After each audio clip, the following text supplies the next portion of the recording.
The Evansville Otters are the hottest team in the Frontier League, and they have kept their hot streak going in the first game here against the Washington Wild Things. They enter tonight's ball game, the second of three of the short road trip before heading back to Evansville for the final homestand. They will get Alex Caney to make his fourth start of the season, taking on the Washington Wild Things. Hello, everybody. I'm Lucas Macklin. Thank you so much for joining me this Wednesday evening. Our early start time tonight at the ballpark, a 5:05 p.m. Central start time on the docket for these two teams after Evansville took a 4-2 win. Second straight game they've won by a score of 4-2 against these Wild Things. They got the start from Yohan Gonzalez. He earned his fifth quality start in just 8 starts this season, pitched 6 2/3 innings, giving up 2 earned runs. 7 hits, no walks. That was the big stat for him last night after struggling with the walks his last start. Struck out 4, and then the bullpen for the second straight night, or I should say second straight game, faced the minimum they were asked to get out. Gunnar Dennis faced 4 and got 4 outs, including 3 strikeouts, and then Garrett Crowley earned his third save, pitching an inning, striking out all 3 batters he faced. Offensively for Evansville, they were out hit by the Wild Things. Evansville only managed 6 hits. 3 of them came off the bat of J.T. Benson. He went 3 for 4 on the night. A couple of big home runs led the way, though, for Evansville. L.J. Jones, a 2-run shot that put Evansville out in front. And then Graham Brown, a solo shot in the 7th that put Evansville up 4-1 at that point. Washington would score another run in the 7th as well. But again, as I mentioned, the Otters bullpen shut them down to finish that ball game, and Evansville won 4-2. Mentioned that Alex Caney gets the start tonight for Evansville, making his 4th start of the season, his 5th appearance. In his first 3 starts, he has a 2.45 ERA in 14 2/3 innings, 20 strikeouts to 8 walks. He has been more of a high strikeout, high walk guy, which is a little bit shocking considering where he was with Tampa back when he was the starter. His 4 strikeout, 5-inning shutout performance against Windy City really set the tone in that ball game, and then his last outing on the road against Mississippi went 6 innings, giving up 5 hits, 3 earned runs on 2 walks and 5 strikeouts, but earned the win in his first professional quality start. Again, he's made 3 appearances for Evansville as a starter, 4 on the season. He has a 2.20 ERA overall, a 2.45 ERA as a starter. His first start against Florence, all 3 starts for him have come on the road. So this will be his 4th start on the road for Evansville. His first start against Florence only went 3 2/3 innings, gave up 4 runs. Only 1 of them was earned, and since then he has really settled in to be the Otters starter. Last night, mentioned we saw Gunnar Dennis and Garrett Crowley, and they've really highlighted a dominant back into the bullpen for Evansville. Gunnar Dennis, in his 9 appearances, pitched 9 1/3 innings, 13 strikeouts to just 1 walk, a 2.89 ERA during his short time here with Evansville. And then Garrett Crowley, who was acquired from Quebec, he has been even better in 7 appearances. He's pitched 8 2/3 innings, struck out 15 to no walks, has 3 saves, and a 1.03 ERA, a 1.8 ERA overall in the season during his first 25 games in Quebec. Evansville will try to get the offense going tonight. I mentioned they did win, obviously scored 4 runs, but, man, it was a tough night going. They were out hit by Washington. Just the 6th time this season they've been out hit by opponent and won. They are 6-37 in those games. Hopefully they can try to be a little bit stronger tonight and help out their starting pitcher, Caney. Mentioned that J.T. Benson with 3 hits last night, batting in the 3-hole. The lineup overall, hitting-wise, is the same exact lineup from last night. The only difference is that Keenan Taylor will be playing at third base, while Dennis Pierce will get the night to DH. Game 86 of 96 as we are nearing the end of this 2025 season for the Evansville Otters. Road game 44 of 48, just 1 road series after that. That will be the final series of the season in Gateway. We are nearing the end of the season as we are nearing the first pitch here in Washington. Take a short break, and when we're back, we'll continue the Papa John's pregame show here on the Otters Digital Network and on 96.9 WYIR. Smile on Down Syndrome is planning a Rockin' Extra Smile Mile celebrating 24 years of walks to support individuals rocking that extra 21st chromosome on Saturday, October 4th at the Vanderburgh County 4-H Fairgrounds. This event will rock your socks off with a vendor mall, food trucks, face painting, special guest appearances, a Rockin' Extra talent show, and more. To learn more about how to rock at the walk or how to become an event sponsor or even to make a donation, visit smileondownsyndrome.org or text 812-449-6049 for more information. This sponsored event is open to the entire tri-state community.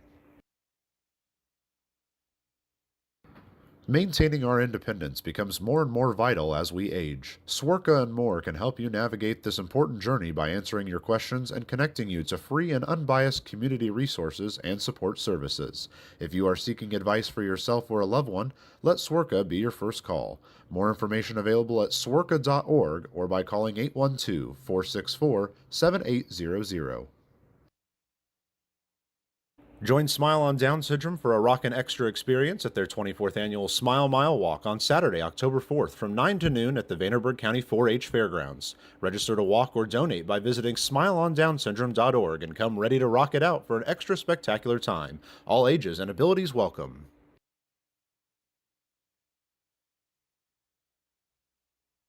Right now in Vanderburgh County, over 800 children are in the child welfare system waiting for someone to be their voice, and you could be that voice by becoming a court-appointed special advocate, a CASA volunteer. Donating just a few hours a month of your time can change a child's life forever. Vanderburgh County CASA invites you to join them. Stand up, speak out, be for the child, be a CASA. For more information, visit vandcasa.com. That's VANDCASA.com. Smile on Down Syndrome is celebrating 25 years of serving smiles to the Tri-States Down Syndrome community. Not only do we offer programming and support services, we sponsor annual events that give people with Down syndrome opportunities to be stars of the show at our World Down Syndrome Day Ice Cream Social and Talent Show, Christmas dinner, and our Smile Mile, which is a day celebrating our Down syndrome community, their families that involve the entire tri-state community, and the highlight of the year when individuals with Down syndrome really shine like a star among smiling supporters. Learn more and find your way to get involved and show your support at smileondownsyndrome.org. Welcome back into Washington, Pennsylvania, and you're listening to the Papa John's pregame show. Remember that Papa John's is the official sponsor of the Otters pregame and postgame shows, available every game night, 20 minutes before and 10 minutes after each Otters game on the Otters Digital Network, the Home Team Network, and on 96.9 WYIR. We are getting set for the 5:05 p.m. Central Time start here in the ballpark, and the Otters trying to extend their Frontier League best 6-game winning streak, their longest of the season. They've been playing some really, really good baseball. It started with some great pitching. A 2.77 ERA in the month of August so far. It has been easily their best stretch of the season pitching-wise. Last night, Yohan Gonzalez was 6 2/3, earning his 5th quality start in 8 starts on the season. And the bullpen has been just as good. Gunnar Dennis and Garrett Crowley, both of them have been excellent since becoming Otters near the late parts of the season. And we will get started by going through the starting lineups for tonight's ball game. First for the Washington Wild Things. It'll be Ben Watson back in the leadoff spot like he was last night, playing center field with Cole Fowler up to the 2-hole, playing at second base. Batting third at first base, Tyreek Reed. Batting fourth in the lineup tonight after not playing last night, Tommy Caulfield. Batting fifth at shortstop, the former Evansville Otter, Pavin Parks. Batting sixth at DH, Wagner Lagrange. Batting seventh and in right field, Jeff LaCory. Batting eighth and catching, Charles Mack. And rounding out the lineup, the left fielder, Eddie Hakopian. Pitching for the Wild Things is going to be Zach Kirby. He'll be making the start tonight. He'll be making his third appearance against Evansville this season. First 2 times out. First time was at a relief spot back on June 7th. That was at Bosse Field, where he went 2 innings of scoreless baseball, didn't give up a hit, and struck out 1. And then on July 8th, made the start, didn't get the decision, but pitched 6 innings, give it up 4 earned runs on 2 walks, and had 3 strikeouts. So Evansville has been able to get to him before. This will be the 5th time overall Evansville will face him. Sorry, the 6th time. He made 3 starts against Evansville last year. Had a quality start in 2 of 3 of those appearances, and Evansville will try to get to him tonight.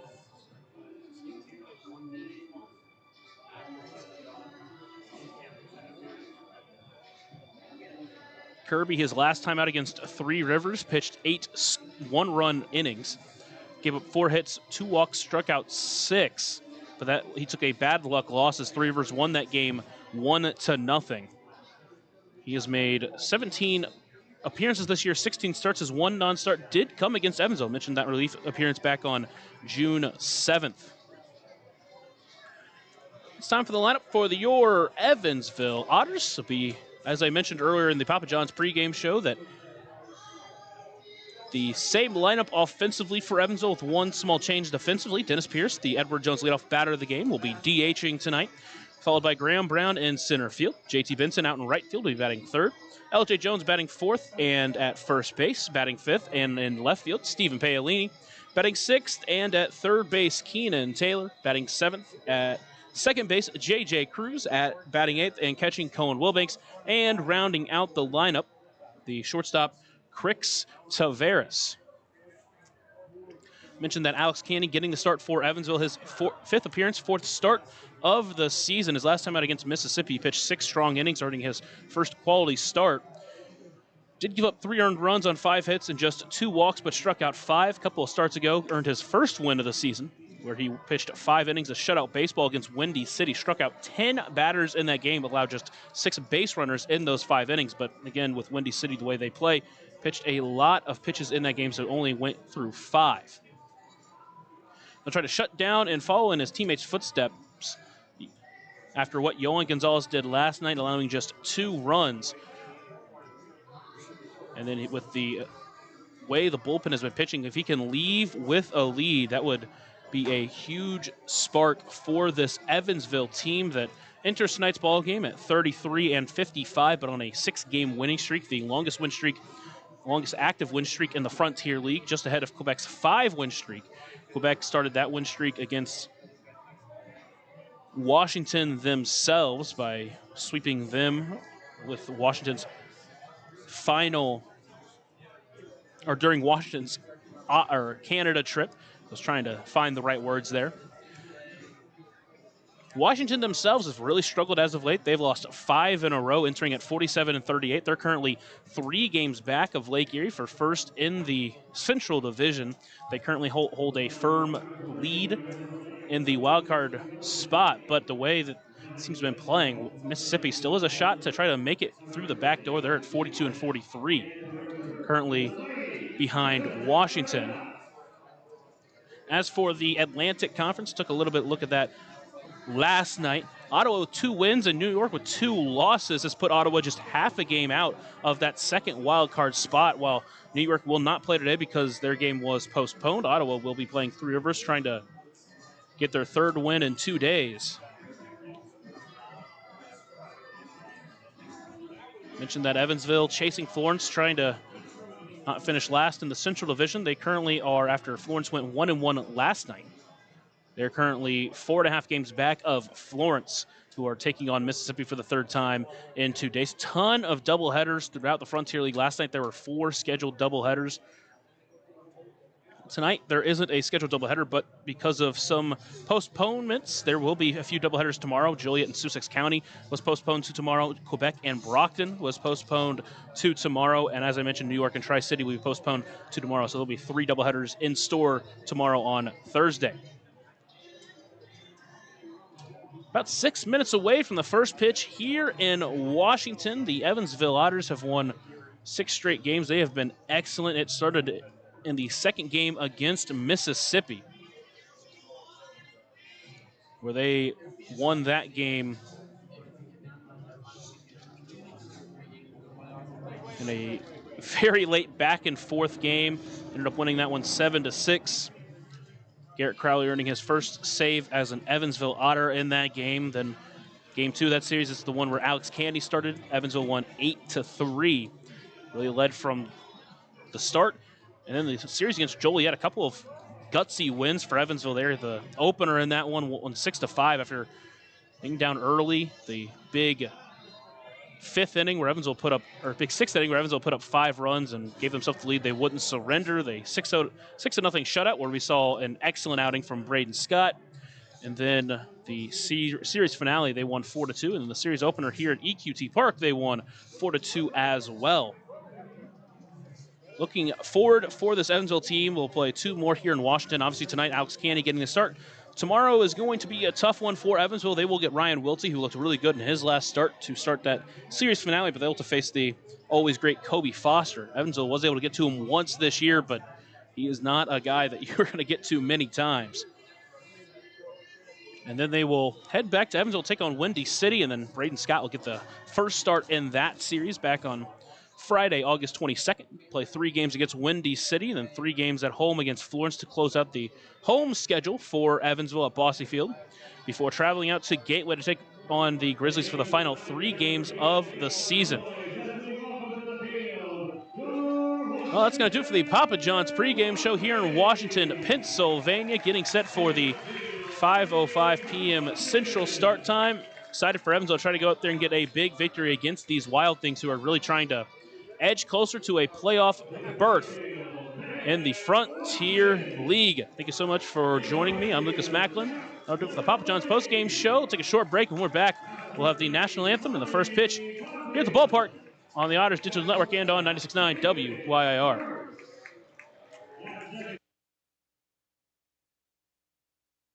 Smile on Down Syndrome has been providing a bright hope for tomorrow to the tri-state region for 25 years, providing smiles, support, and programs for individuals with Down syndrome while raising community awareness to create a brighter world that accepts and understands people with Down syndrome. Learn more now at smileondownsyndrome.org.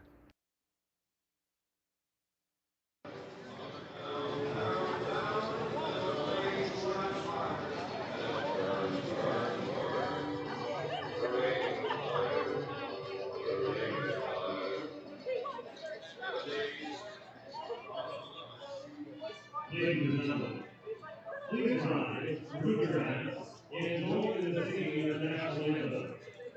Tonight's national anthem is presented by Big Brothers Big Sisters of Pittsburgh, the region's premier veteran agency. Performing tonight's national anthem is Avery Moore.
It's time for baseball here in Washington, Pennsylvania. It'll be Zach Kirby taking the mound.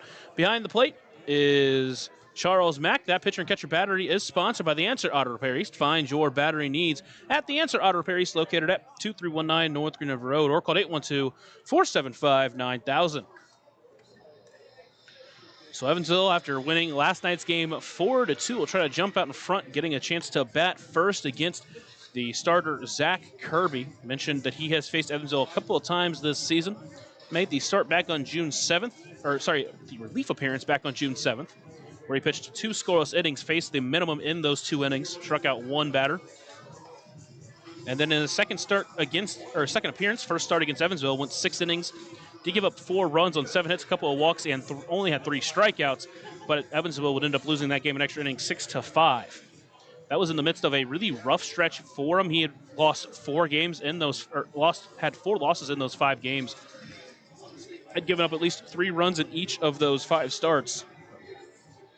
But since his final start in July and into the month of August, he has looked really good. 3 of his last 4 starts, he's given up just 1 run. He's gone at least 6 innings in each one of those starts. The only game he gave up more than a run, he gave up 4 and 6 1/3 against Lake Erie back in his first start of August on the 2nd, but did still get the win in that 6-4 victory for Washington. Mentioned he did get a really bad luck loss in his last start against Three Rivers, pitched 8 innings, gave up just 1 run. Offense could not pick him up as Washington lost that game 1-0. Kirby finishes up his warm-ups. Mack throws it down, and the Edward Jones leadoff batter of the game, Dennis Pierce, will step in trying to get Evansville started. Pierce last night went 0 for 4, but did reach on a hit by pitch. He would end up scoring on the J.T. Benson single in that inning.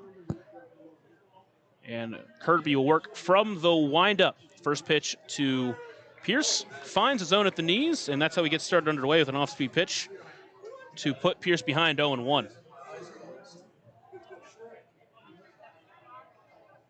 Kirby, the wind and the delivery. Another 78-mile-per-hour pitch that gets called a strike on the outside edge, and the count's 0-2. Pierce starts behind on a couple of edge calls. Here's the 0-2 pitch. That one in the dirt. Good take there from Pierce. Make it 1-2. Home plate umpire tonight is Mike O'Leary. The home plate umpire from last night, Jonathan Biarretta at third, and Jimmy Sapp over at first base.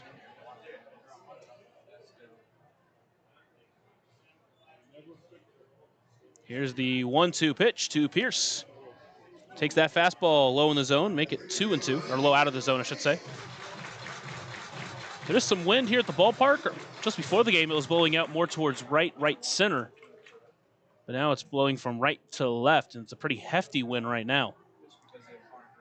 2-2 pitch. That one's fouled back, and Pierce stays alive.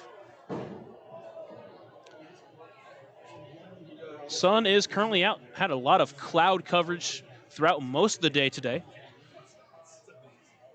But there is currently sun over the ballpark. There are some clouds over to the left side of the field, though. Next 2-2 delivery. That one's hit pretty well to center. It's going to send Watson back, but he will stay in the ballpark, and Watson will bring it in for out number 1. 102 off the bat, but a little bit of bad luck there for Evansville, and with 1 away, it'll be to Graham Brown.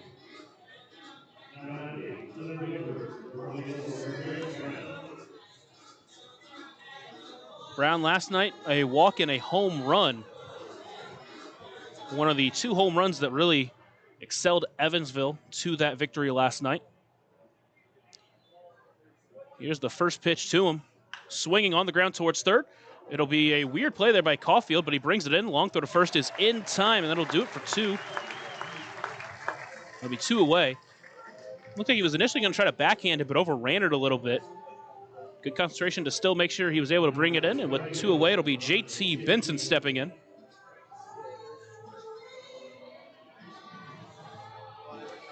Benson last night with 3 hits.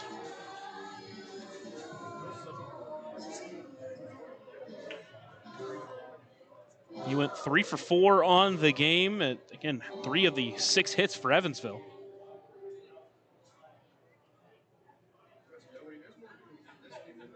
Here's the first pitch to him from Kirby.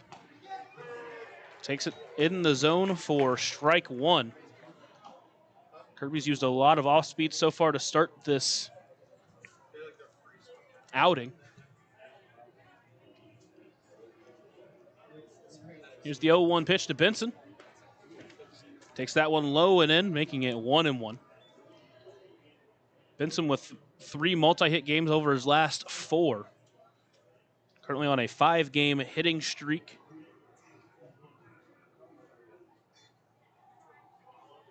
Here's the 1-1 delivery.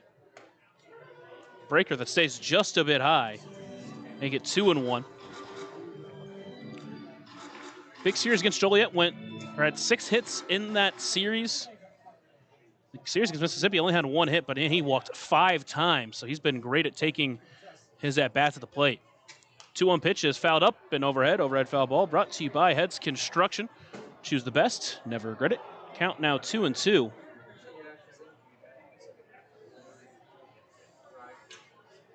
And even when Benson hasn't been able to get hits, he's just been getting on base. Currently a 400 OBP entering tonight's ballgame. 2 away here on the top of the first inning. Here's the 2-2 pitch from Kirby.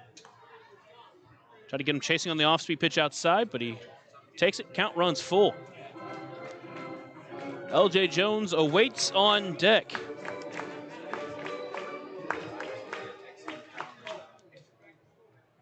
Kirby winds and delivers.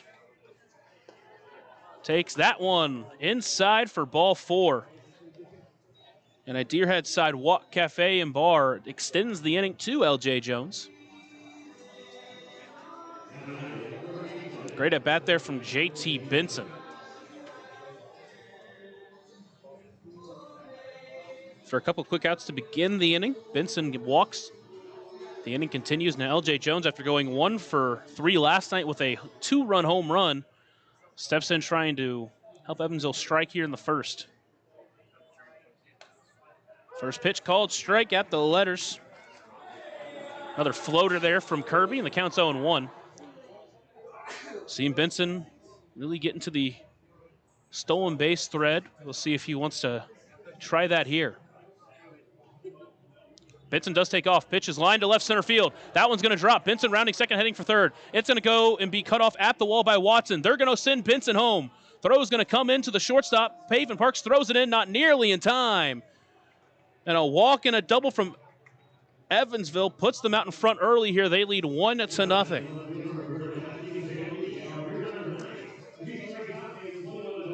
So Benson was, in fact, stealing there. L.J. Jones launched that one to left center. And the speed of Benson allows him to score. And now Steven Paolini is going to step in with a chance to add to the Otters' lead.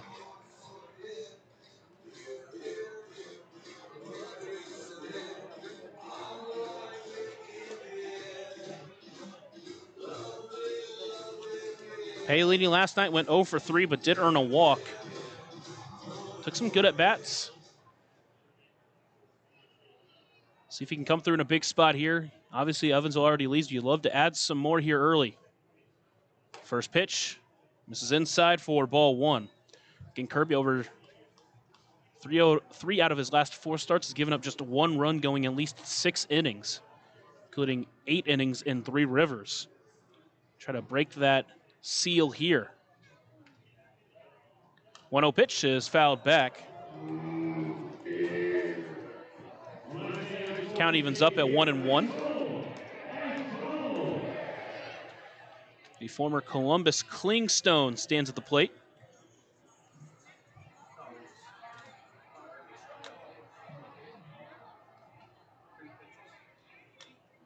Here's the 1-1 delivery.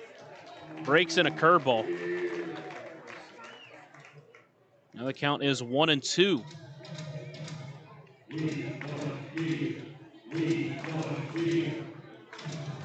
Paolini so far on the season just has a couple of hits, but he's earned 3 walks. He's reached base 5 times on free passes.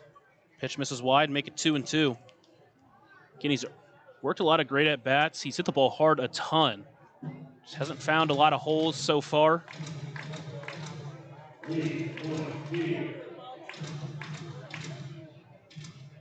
Counts 2-2. Runner at second base is L.J. Jones. Here's the pitch.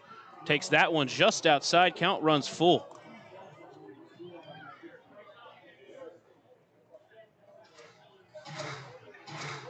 He's worked the count full as Paolini stands in the left-handed batter's box facing the right-handed pitching Zach Kirby. Here's the payoff pitch. Swing and a miss for strike 3. Can't catch up to the fastball. And The Otters go down to the top of the first, but not before getting a run on the L.J. Jones double.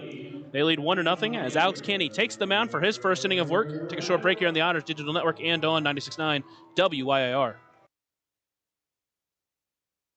Smile on Down Syndrome is planning a Rockin' Extra Smile Mile celebrating 24 years of walks to support individuals rocking that extra 21st chromosome on Saturday, October 4th at the Vanderburgh County 4-H Fairgrounds. This event will rock your socks off with a vendor mall, food trucks, face painting, special guest appearances, a Rockin' Extra talent show, and more. To learn more about how to rock at the walk or how to become an event sponsor or even to make a donation, visit smileondownsyndrome.org or text 812-449-6049 for more information. This sponsored event is open to the entire tri-state community. Maintaining our independence becomes more and more vital as we age. Swerka and More can help you navigate this important journey by answering your questions and connecting you to free and unbiased community resources and support services. If you are seeking advice for yourself or a loved one, let Swerka be your first call. More information available at swerka.org or by calling 812-464-7800.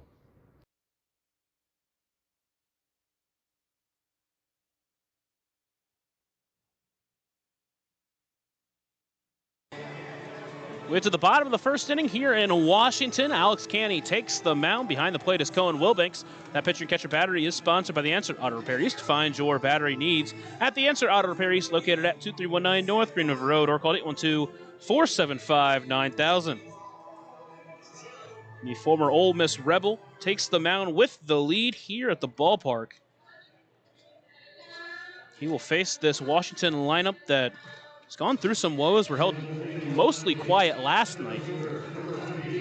Scored a run in the second, had an opportunity in the third with runners at second and third and no one away. Couldn't score any runs there, and really for most of the night after that, were held in check. So Yohan Gonzalez really settled in. And now Alex Canny will get a chance to face them for the first time this year. First pitch, misses outside for ball one. That's how we get started in his outing.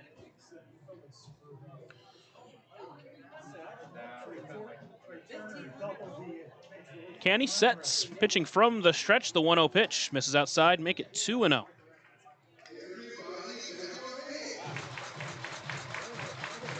Spent 3 years with the Tampa Titans back in Division II, where he's a 2024 D2 National Champion, was Canny. 2-0 pitch. That one misses, just a bit low. Count runs to 3-0. During his time with Tampa, was really good at avoiding walks, got a lot of weak contact. There's 3-0 pitch. That one misses as well. Just a bit low. And a 4-pitch walk to Ben Watson to start the game. Not the way you want to start for Canny. Again, not terribly far off the plate in any of those pitches, but just couldn't find his fastball. And now he'll face Cole Fowler in the 2-hole. He takes a look over at first base. Delivers the first pitch to him. That one does find the zone back in the counter, missing all 4 pitches to Watson, and the count's 0-1. Fowler batted an 8-hole last night up to 2. Over to first base, nothing doing. After going 2 for 3 last night with a couple of singles, scored the second run of the game for Washington.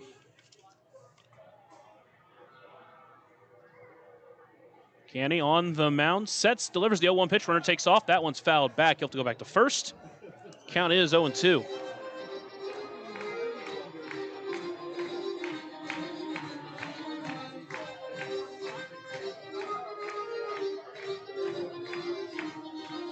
So as Watson heads back to first base, he's stolen 3 bags this season so far during his 22 games for Washington.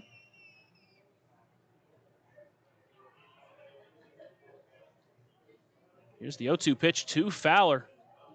Swung on and missed for strike 3, blew the fastball by him. German-American Bank strikeout for Alex Canny to get his first out of the game. And it will lead to Tyreek Reed.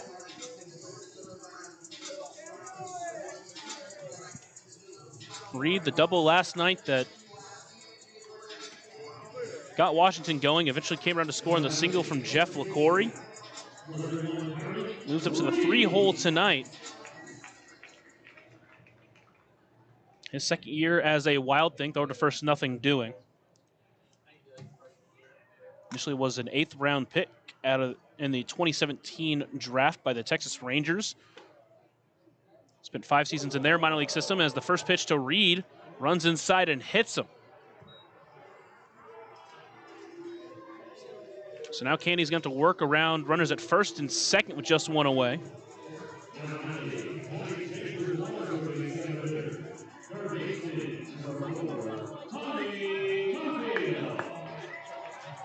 That'll be Tommy Caulfield, who didn't appear last night, making his 66th appearance of the season.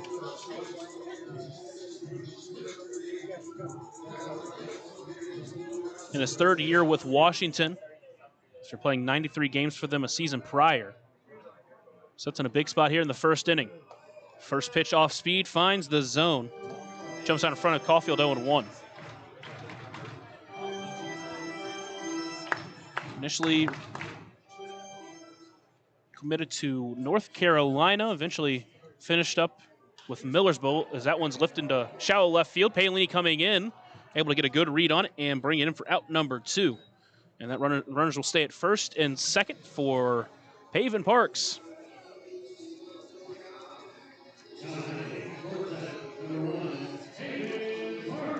Parks last night went 0 for 4, was held in check last night against his former squad. A couple of strikeouts. Did have really good contact in his 3rd at-bat, sent it all the way to the wall, but Graham Brown making a great running catch, sliding catch to take away a hit from him. And here's the first pitch from Canny as that one finds the zone, jumps out in front of Pavin, 0-1.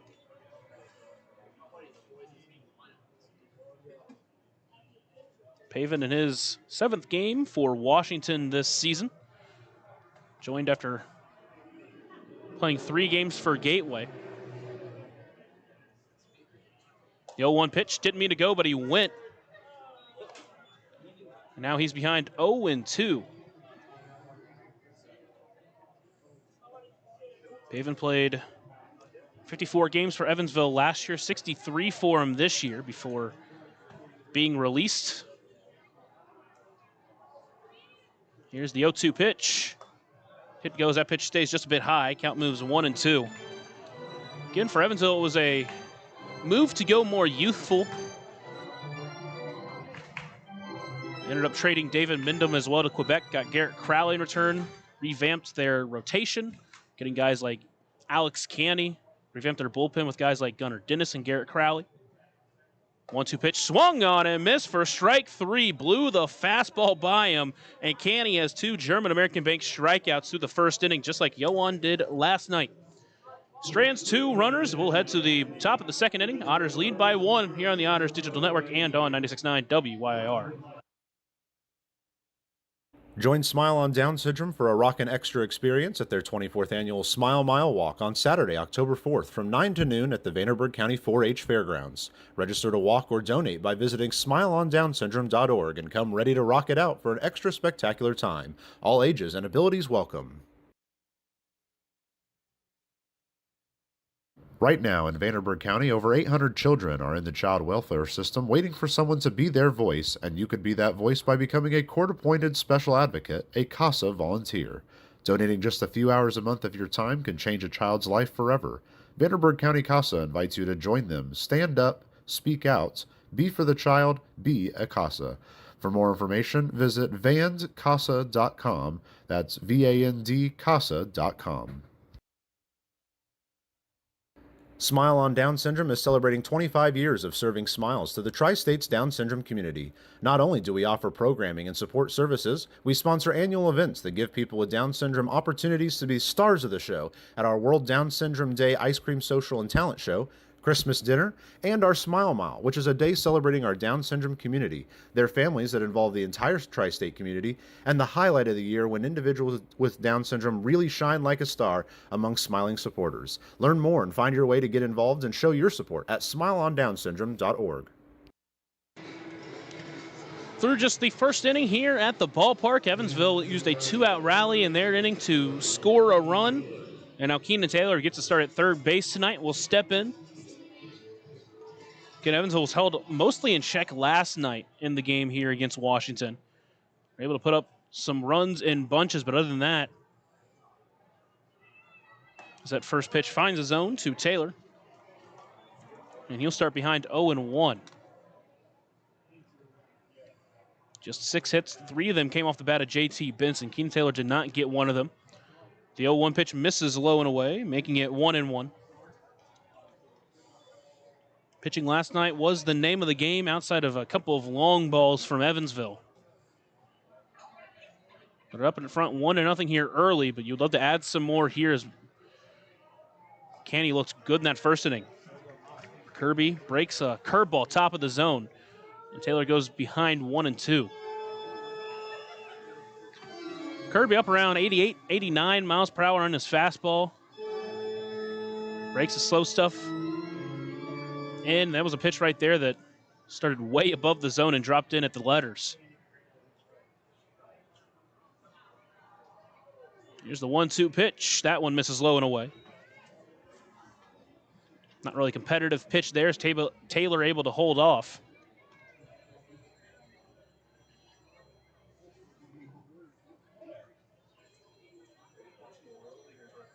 Seven of his last 9 games for Taylor have ended at least with 1 hit.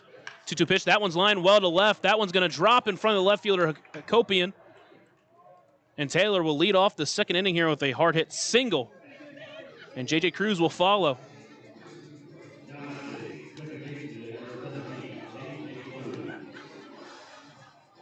Cruz last night 0 for 2. He has been in a little bit of a rough stretch. 4 straight starts for him without a hit. He's averaged down at 246. Love to see him break out of it in a big way. In fact, his last time with a hit was in that 2-home-run game against Mississippi. First pitch to him, misses just a bit high, and Cruz will jump out in front 1-0. Cruz on the season with 11 walks and 11 home runs. The definition of a free swinger at the plate.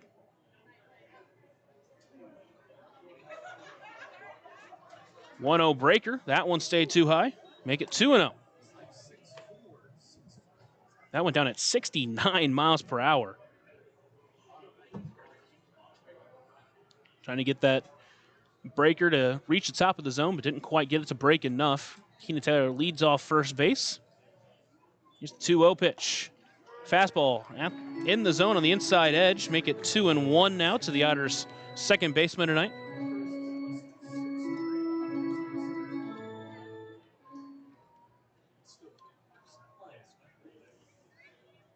Cruz last night 0 for 4, a couple of strikeouts at the plate. Did hit one really hard to center. 2-1 pitch hit well past the second baseman, Fowler. Taylor will stop at second base and back-to-back singles. And start off the inning for Evansville. And now the right fielder, Jeff LaCour, looks like he may have slipped or tripped or something. Now he's getting up a little bit gimpy.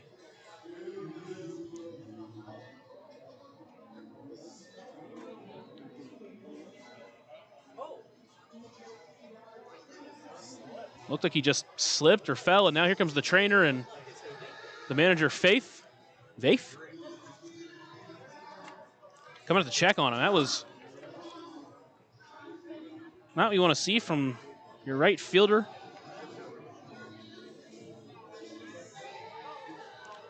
So they're out there talking with him. Evansville up 1-0. Now they've runners at first and second to start this inning with Colin Wilbanks stepping up to the plate. Wilbanks finally getting some time since the beginning of the year, getting some regular reps now with Logan Brown, obviously on the 7-day IL. He's caught Canny during his first 3 starts, so you would expect more of the same tonight. Looks like LaCour will stay in the game. Good thing to see. Obviously, you don't want to see any injuries here. Wilbanks will step in, currently on an 8-game on-base streak. Last night did earn a walk, went 0 for 3 otherwise.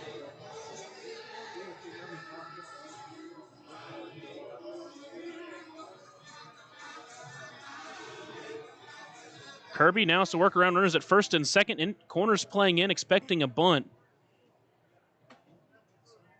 Does square around. First pitch put down, but foul, and he'll start behind 0-1. This is what you see a lot of these Frontier League teams do. Put runners at first and second to start the inning, depending on who's at the plate, especially if you're near the bottom of the lineup. See some bunts here. Wilbanks has shown throughout the year to be able to put down some good bunts. He's gotten some infield singles on those bunts. Obviously, with the corners in, it's a lot tougher to reach. We'll see which direction he goes here with the count 0-1.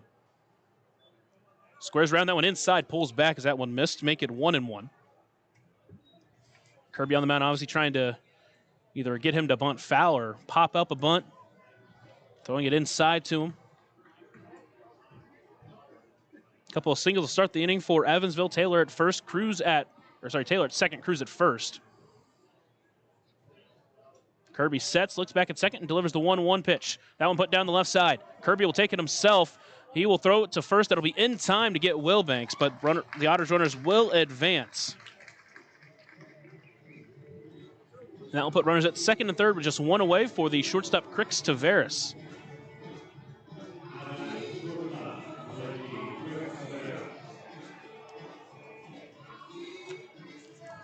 Tavares last night did get a hit, went 1 for 4. Although his last time up, hit the ball really well out to left. He's shown some really good power out to that side of the field. He's got a couple of runners in scoring position with one away. Corners are in, middle infield is back. First pitch swinging, that one's popped up, shallow right field. It's going to bring in LaCorey. It'll be LaCorey who takes it. They're going to test him. Throw is going to come into third base. No, it's going to come into plate. That was way offline. And the Otters will add their lead. They now lead 2-0 on the sac fly from Crix Tavares.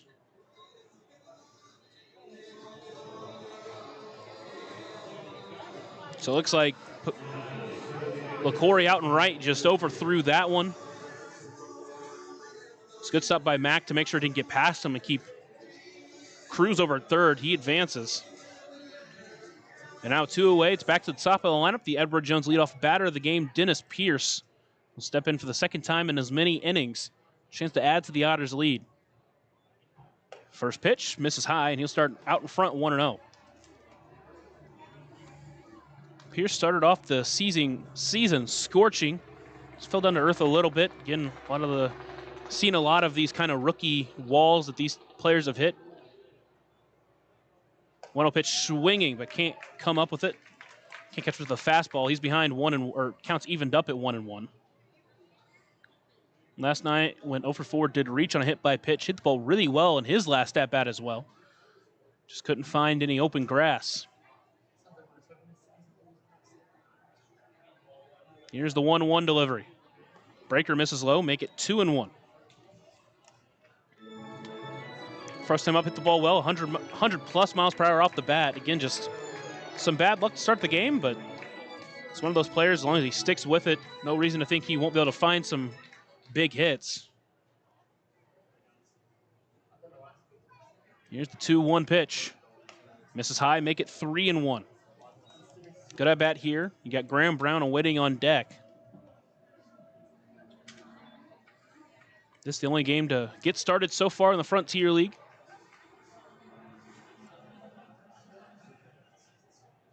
Cruz leading off third base. Evansville with 1 in already in the inning. They lead 2-0 here in the top of the second. Here's the 3-1 pitch. Swings through that one. Couldn't catch up to it. Wanted to do some damage with it, but couldn't catch up to the one at the letters, and now the count is full. Couple of bases open here for Kirby. Let's see which direction he goes with the count full. It's a Pierce. Payoff pitch. That one's popped up. Shallow center field. In on it is Watson. It's LaCorey coming in as well. It's Watson's going to call everybody off, and he's going to bring it in for out number 3.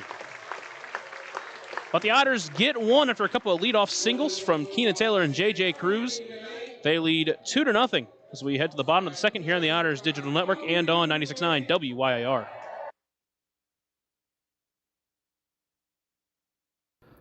Ballet Indiana is made up of local ballet professionals, dedicated parents, and community members in order to provide unique and life-enriching experiences for hundreds of young dancers, while carrying out their mission to inspire a lifelong appreciation for dance for both our dancers and the Evansville community. More information on Ballet Indiana and information about their upcoming performances is available at balletindiana.org. Smile on Down Syndrome has been providing a bright hope for tomorrow to the tri-state region for 25 years, providing smiles, support, and programs for individuals with Down syndrome while raising community awareness to create a brighter world that accepts and understands people with Down syndrome. Learn more now at smileondownsyndrome.org.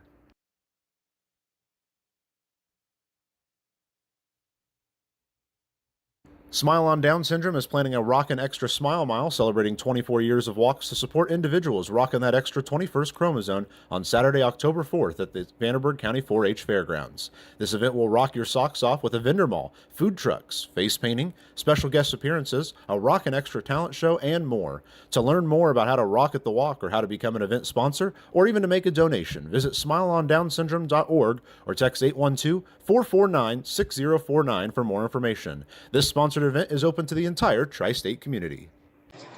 To the bottom of the second we go here at EQT Park. It'll be Wagner Lagrange to face Alex Canny here in the second inning. That first inning, a walk and a hit by pitch for Canny. Allowed a couple of runners to reach, but a couple of strikeouts, including a strikeout of Paven Parks to stray into two. Into the inning, the lead intact. Now he has a 2-0 lead. And Lagrange will step in for the first time tonight. First pitch to him, finds his own inside edge, and he starts out in front 0-1.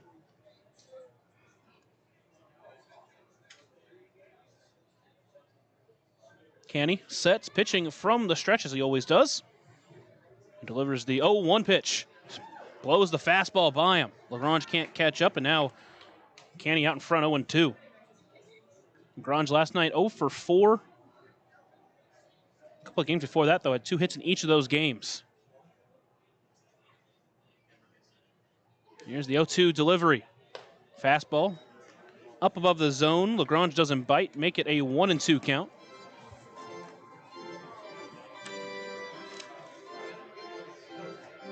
Three groundouts and a flyout for Lagrange last night. Now here's the 1-2 delivery from Canny. Threw the fastball to him. That one just misses low and in, make it a 2-2 count.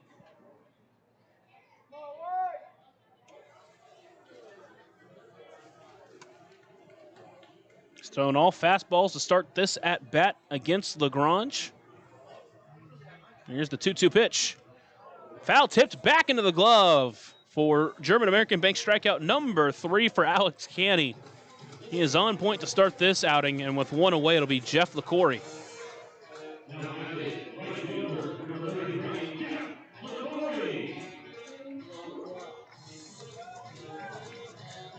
This is exactly what we saw in his start against Windy City, where they just weren't able to really hit him, but they drew 4 walks, but they also struck out 10 times. First pitch swinging to LaCory is fouled off to the left side, and he starts behind 0-1.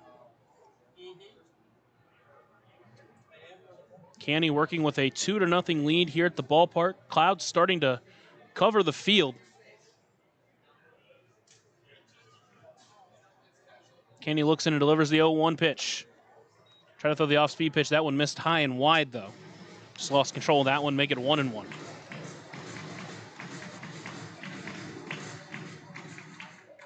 Canny, during his senior season here in 25 with Ole Miss, made 15 appearances, just 1 start. 1-1 pitch swings through. That one does LaCory. Can't really read the fastball right now, and the count's 1-2. Ended with a 5.09 ERA, but had a 3.6 ERA before his final 3 appearances. Again, during his time with Tampa, in 222 innings, pitched a 2.68 ERA.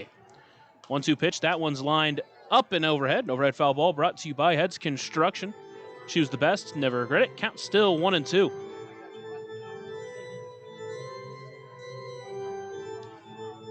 Still early in the game, just bottom of the second inning, but Evansville has really put the pressure on early.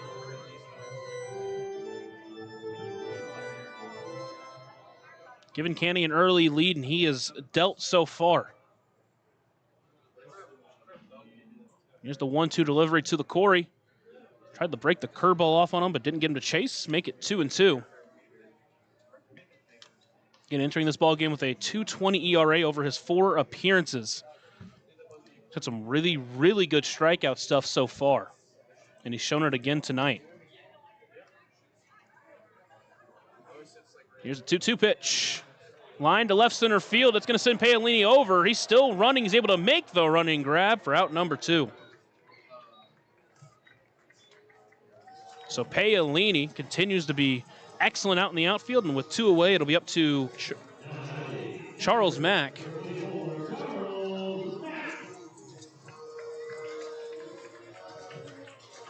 Mack last night in the 9-hole got a couple of hits as well, a single and a double. Was 2 for 2 in the night, also had a sac bunt.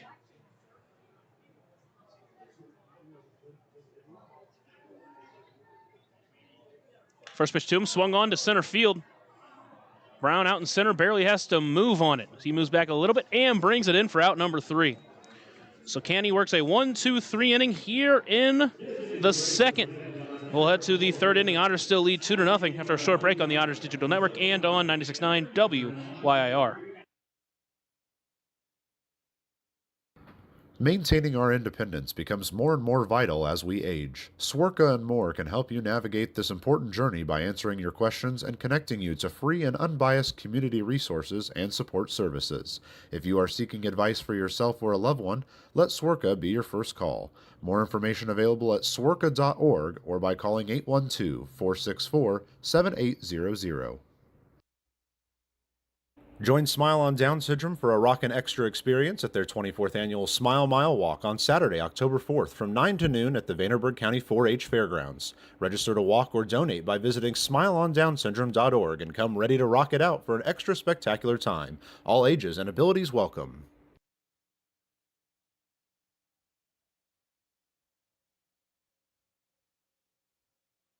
Right now in Vanderburgh County, over 800 children are in the child welfare system waiting for someone to be their voice, and you could be that voice by becoming a court-appointed special advocate, a CASA volunteer. Donating just a few hours a month of your time can change a child's life forever. Vanderburgh County CASA invites you to join them. Stand up, speak out, be for the child, be a CASA. For more information, visit vandcasa.com. That's VAND-CASA.com. Evansville comes to bat here in the third inning, trying to add to their lead. They've scored 1 run in each of the first 2. Put some pressure here on Kirby early, but he's managed to get out of some big spots to keep Washington in the game. You'd love to try to break this one open if you could. Good spot in the lineup. They'll be led by Graham Brown. Steps in for his first time in the game, or second time in the game, sorry. Grounded out his first time up.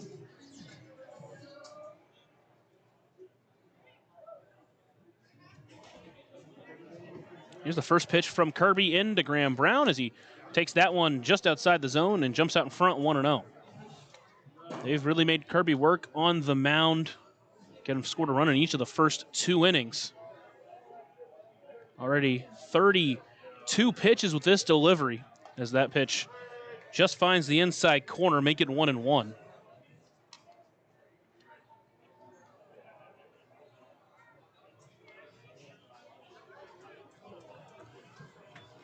Here is that 1-1 delivery to the Otter center fielders. That one misses low and tight. Count moves to 2-1. Brown moved his average up to .393 on the month, a .639 slugging after his home run. In the month of August, here's the 2-1 pitch. Bat breaker stays high. Good take there. Make it 3-1. Mentioned the pregame show, the team ERA out at 3.77, easily the best mark they've had in any month this year.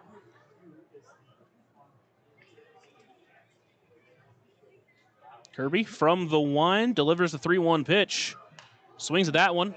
Pop up into the right side of foul territory, and the count runs full.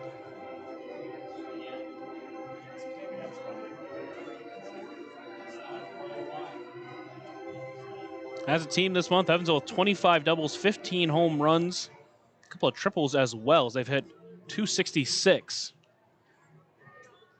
Here's the payoff delivery. Swung on, hit well to left. If that one's fair, it's gone, but it hooks foul. Just missed. Adding another run, turned on that inside fastball.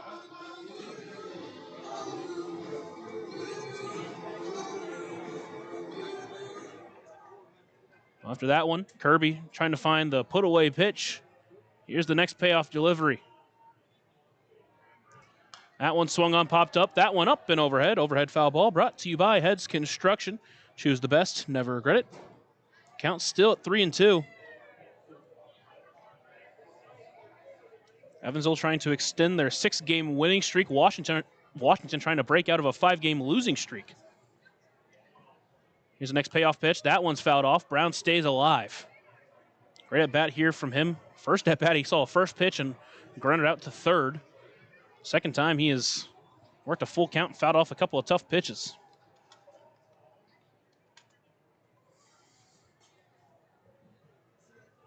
Kirby on the mound, winds, and gets set to deliver the 9th pitch of the at-bat. That one broken bat up the middle, but right to the second baseman, Fowler, and there is one away.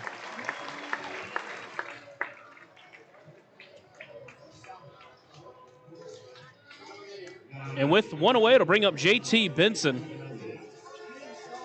Benson stayed hot in this series with a walk, eventually came around to score the first run of the game on the LJ Jones double. And now he tries to get Evansville going here in the third.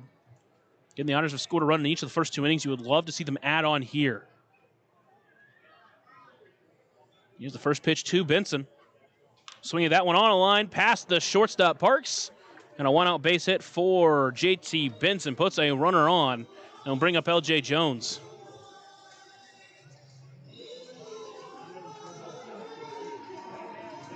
Went down to get that curveball. That was way down below the zone, but again, well struck, put it into left field. And LJ Jones, who doubled him home this first time up, chance to do the same here.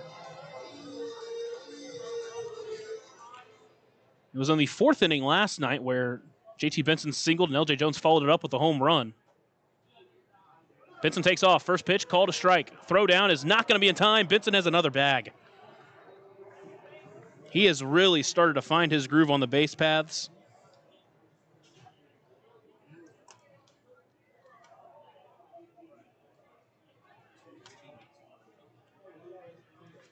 That's steal 22 on the season for JT Benson.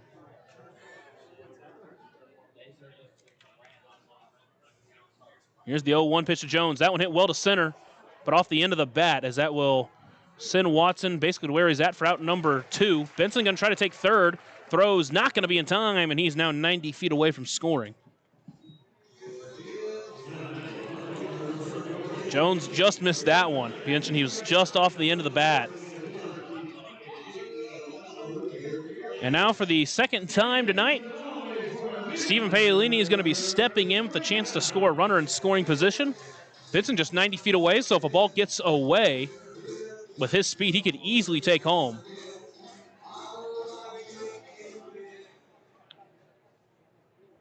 Kirby comes set on the mound. Here's the first pitch to Paolini. That on the ground, past the second baseman Fowler, and that's going to add another run to the Evansville lead. They've now scored.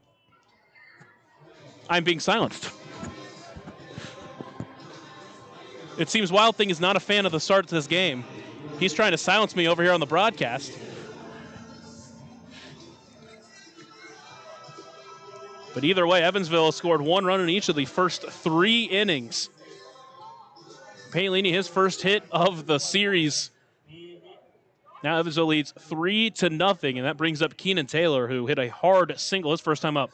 Paolini takes off. Pitch is called a strike. Throw down is not in time. Paolini's got another bag.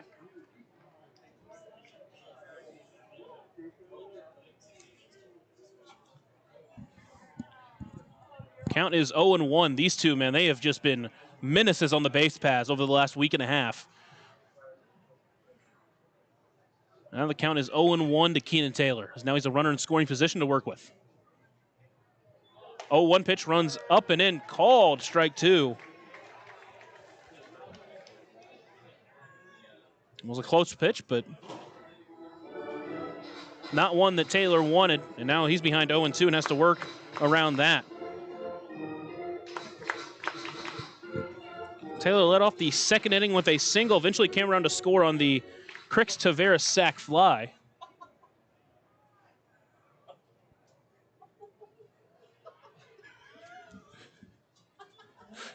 Count is 0-2. That one misses low. Count now 1-2. He was trying to give me some kind of food, and I don't know that I trust him to give me anything. That's what I noticed at first was a screwdriver. Count now 1-2 to Taylor with the runner at second base. Otters lead 3-0. 1-2 pitch. That one popped up right side. Tyreek Reed into foul territory. He's going to try to find his way under it. And he will bring it in for out number 3. But the Otters add another run on the Stephen Paolini single. They now lead 3-0 as we head to the bottom of the third here on the Otters Digital Network and on 96.9 WYIR. Smile on Down Syndrome is celebrating 25 years of serving smiles to the Tri-States Down Syndrome community.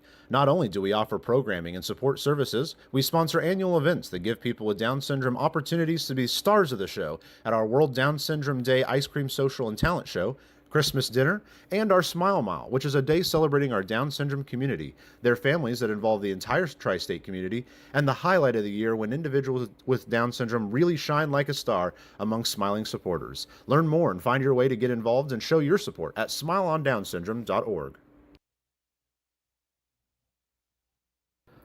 Ballet Indiana is made up of local ballet professionals, dedicated parents, and community members in order to provide unique and life-enriching experiences for hundreds of young dancers, while carrying out their mission to inspire a lifelong appreciation for dance for both our dancers and the Evansville community. More information on Ballet Indiana and information about their upcoming performances is available at balletindiana.org.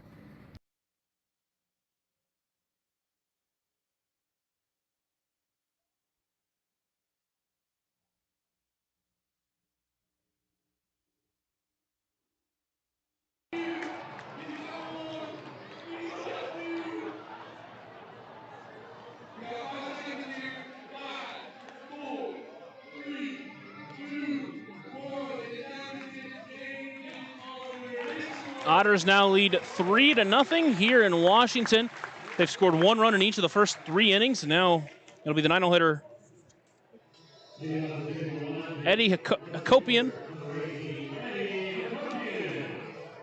First time we're seeing him this week. Steps in to lead off the 3rd inning here against Canny, who's looked really good through the first 2 innings.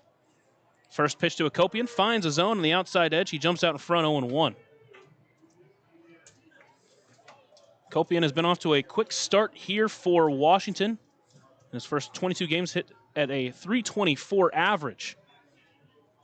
0-1 pitch down the ground towards second. Cruz will be able to take it in, sliding. Throw to first is going to be in time, and that's 1 away. Canny is hyped for his defense out there as J.J. Cruz keeps Washington out of the hit column, and with 1 away, back to the top of the lineup, and Ben Watson. L.J. Jones initially went over to get it, had to scramble back to first, got back in time. So far, everything tonight has gone Evansville's way. It's been some small things, but it's all worked out, and with 1 away, it will be Ben Watson. He walked his first time up. First pitch to him finds the zone, and Canny starts out in front 0-1. Watson mentioned he walked his last time up out of Virginia Tech. That one broken bat into shallow right field, and that's how Washington will get into the hit column with a broken bat single out to right. They'll have to work around a 1-out single, a 1-out base runner. It will be Cole Fowler.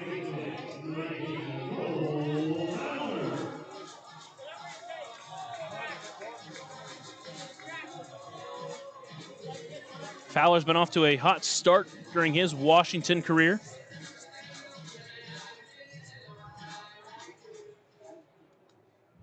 Again, didn't go on the Canada trip, but in his first 15 games with a .405 batting average, which included 2 hits last night. First pitch missed outside to Fowler. He starts behind 1-0. See if Watson wants to try to take second. Did try a stolen base attempt the first time he was on the base paths. Here's the 1-0 pitch. That one fouled back. Count evened up at 1-1. Fowler's first time tonight struck out swinging.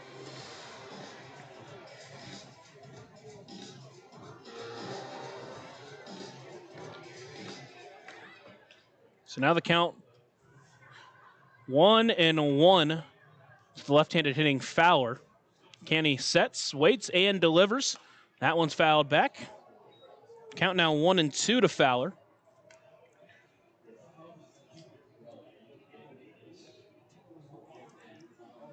For the first 5 batters in the Washington lineup are lefties. A total of 6 in the lineup tonight. Canny throw over to first base, nothing doing. That's one of his disengagements. Fowler, who played his final 2 seasons with the Lynn Fighting Knights here in his first professional season with Washington. He's been off to an excellent start. That one's popped up left center. Paolini out to get it as the runner Watson was taking off. He'll have to scramble back to first base, and there's 2 away.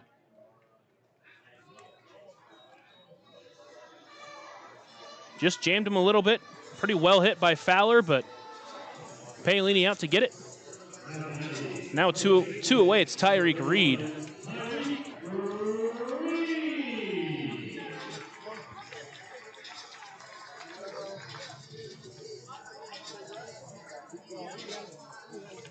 Reed having a down year from where he was last year. And first pitch missed high and tight for ball 1 after hitting him the first pitch he threw to him last time. That one threw, like I said, was up and in. His second year of independent ball is Reed after spending 5 seasons between the Boston and Texas organization. That one, soft looper into right field. Benson going to come in on it. It's going to drop in front of him and get past him. Watson round to second, heading for third. They're going to wave him home. Throw's going to come into Cruz. Watson will score easily, and a defensive mistake for Evansville allows a run to score.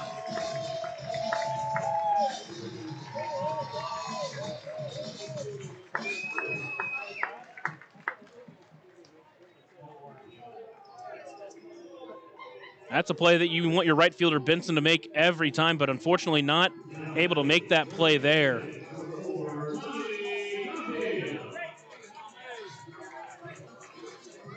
Ball dropped in front of him, but went all the way to the wall. A defensive mistake almost assumedly would give him the error for that. And be an unearned run, but it's got to work around this. Otters now lead 3-1 with Tyreek Reed at second base. With Tommy Caulfield up at the plate. First pitch line to right. Benson coming in. It's going to drop in front of him. He'll play it on a hop. They're going to hold Reed at third. Jones will cut it off at first, and back-to-back singles have now runners at first and third with 2 away.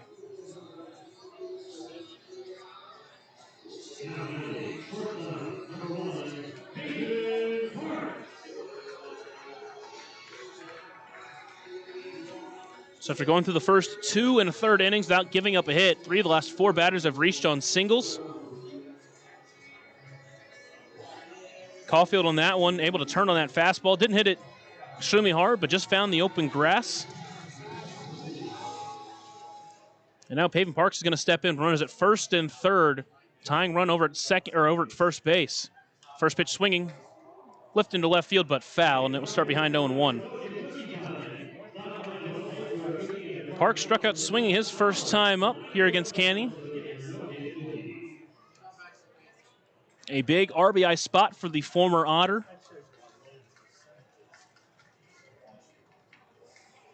Canny comes set from the stretch, delivers the 0-1 pitch. Swings through that one, does Parks. Can't catch up to the fastball, make it 0-2.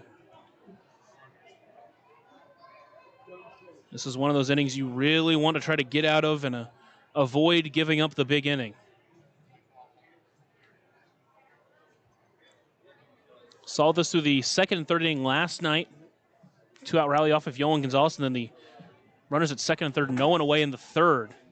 The fact he managed to get out of that without allowing any runs was huge. Here you just want to avoid any more damage. Here's the 0-2 pitch. Checked his swing, didn't go with that fastball up and above the zone. Make it 1-2 now.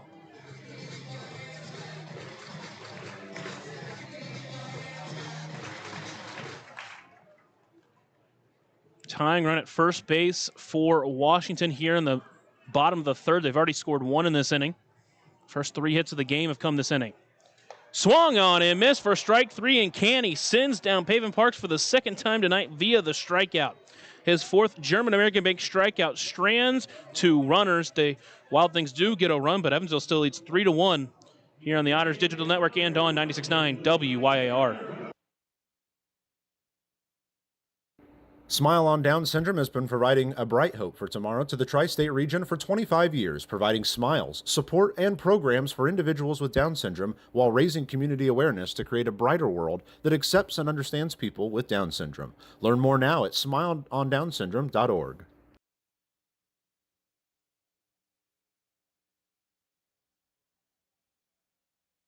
Smile on Down Syndrome is planning a Rockin' Extra Smile Mile celebrating 24 years of walks to support individuals rocking that extra 21st chromosome on Saturday, October 4th at the Vanderburgh County 4-H Fairgrounds. This event will rock your socks off with a vendor mall, food trucks, face painting, special guest appearances, a Rockin' Extra talent show, and more. To learn more about how to rock at the walk or how to become an event sponsor or even to make a donation, visit smileondownsyndrome.org or text 812-449-6049 for more information. This sponsored event is open to the entire tri-state community. Maintaining our independence becomes more and more vital as we age. Swerka and more can help you navigate this important journey by answering your questions and connecting you to free and unbiased community resources and support services. If you are seeking advice for yourself or a loved one, let Swerka be your first call. More information available at swerka.org or by calling 812-464-7800. Through the first 3 frames here in Washington, Evansville leads 3-1. They've scored a run in each of the first 3 innings. Washington was held hitless up until the bottom of the third, where they got 3 hits in the matter of 4 batters, scored a run. Mistake from JT Benson out and right allowed the run to score unearned. And Evansville will come back to the plate trying to add some more to their lead. It'll be the bottom 3 in the lineup, led by J.J. Cruz. First pitch to him finds the zone, and he'll start behind 0-1. Singled his first time up, broke out of a 3-game stretch where he hadn't had a hit, dating back to that 2 home run game, 3 hit game in Mississippi. That one launched to right field, but just foul. Count 0-2 now. Nice to fight from behind. A tough spot against a guy like Kirby. He's got a lot of different directions he can go. Here's the 0-2 pitch to Cruz. Threw the changeup at him. He holds off on that pitch low, make it 1-2.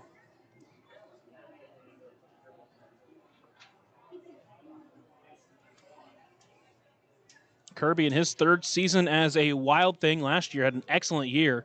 That one is swung on and missed for strike 3. Couldn't hold up on that one. And there's 1 away here for Cohen Wilbanks.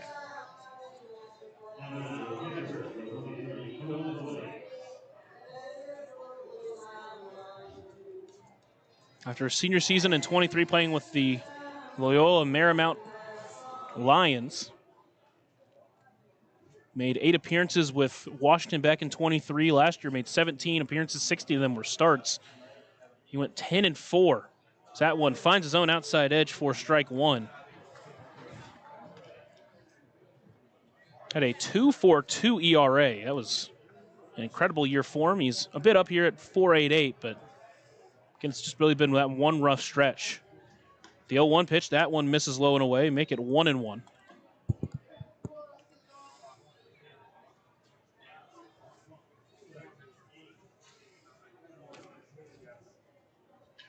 Wilbanks awaiting the 1-1 delivery from Kirby. Swings through that one, can't catch up to it. He's behind 1-2 now.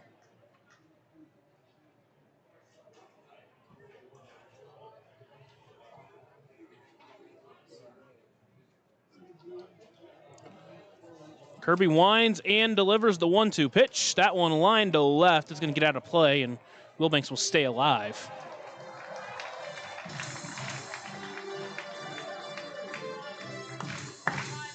Wilbanks last night with his walk. Continues to do great at just getting on base. He's done great at that all season, even when he hasn't had regular playing time. Here's the 1-2 pitch. That one lined pretty well to center. That's sending Watson back to the track. He's been able to leap at it. It goes off his glove. Wilbanks heading into second base, and that will be a one-out double, a Deerhead double-decker double for Cohen Wilbanks. And all of a sudden, the Otters have a runner in scoring position here in the fourth. Went up and got that one. Sent it out to center field, 364 feet, 95 miles per hour off the bat. Now that will send Crix Tavares to the plate. Chance to add to the Otters' lead. Tavares tonight is 0 for 0 with an RBI and that sac fly. First pitch breaker, called strike at the knees. He starts behind 0-1.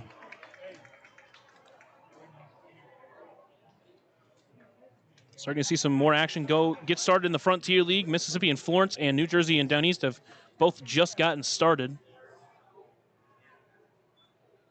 The 0-1 pitch, chopped up the middle. Kirby can't make the play, but the first baseman Reed, throw to first is going to be Justin. No! They call him safe. A bang-bang play over at first goes the way of the Otters, and there will be runners at first and third with just one away.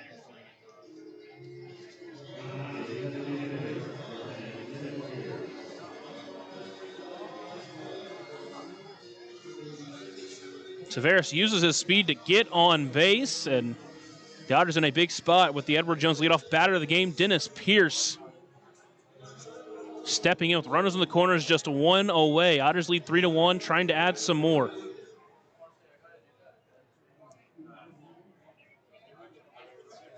Over to first base, nothing doing. Pierce in the game 0 for 2, a couple of flyouts. His first time up, he hit the ball really well, 102 off the bat.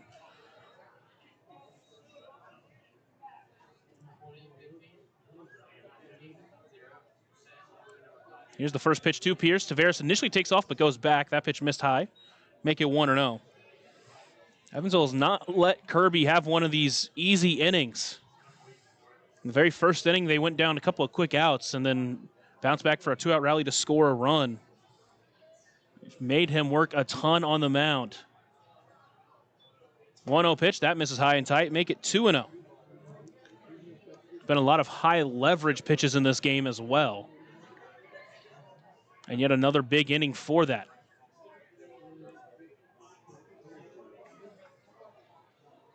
Kirby comes set, holds and delivers. That breaker finds the zone. Down on the lower inside corner, and the count moves to 2-1. Pierce still trying to find his first hit of the week. It's been close a couple of times. Here's the 2-1 pitch. That one chopped towards third, but foul. And all of a sudden, the count's evened up at 2-2. But in a spot like this, you just like to see him try to make a productive out at the very least. Get that run from third home. It's Wilbanks leading off third. Tavares leading off first.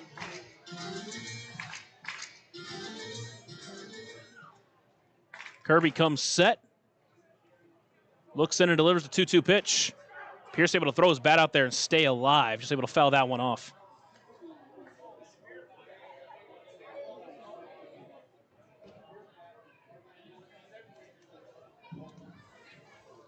Pierce over his last 6 games, 5 for 25.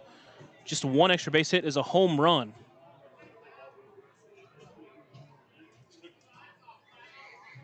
That one popped up, right side into foul territory. Charles Mack and Tyreek Reed calling each other off. It's Reed who eventually makes the catch, and there's 2 away.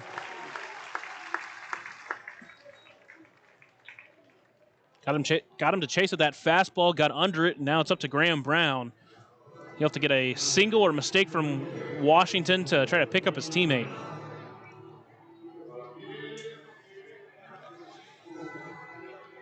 The Otters have scored 1 run in each of the first 3 innings. Trying to do the same here in the fourth. Runners at first and third. Over to first base, nothing doing.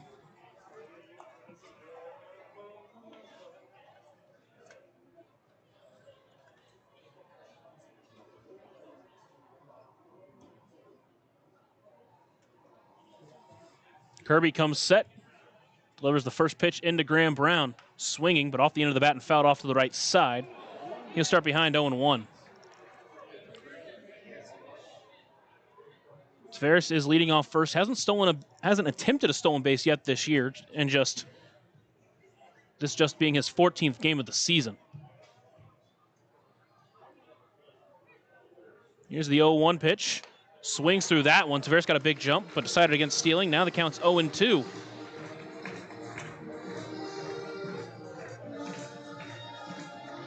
Both of those first two pitches, Kirby's had Graham Brown out in front. Brown still searching for his first hit of the ball game.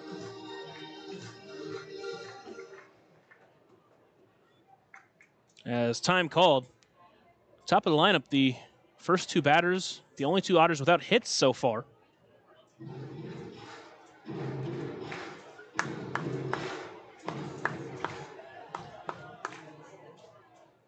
Here's the 0-2 pitch to Brown as Kirby delivers. Tavares does take off. He just fouls that one off to Brown. It's gone back to the same three pitches so far in this at-bat. Each time, Brown's been off stride, so why go away from it?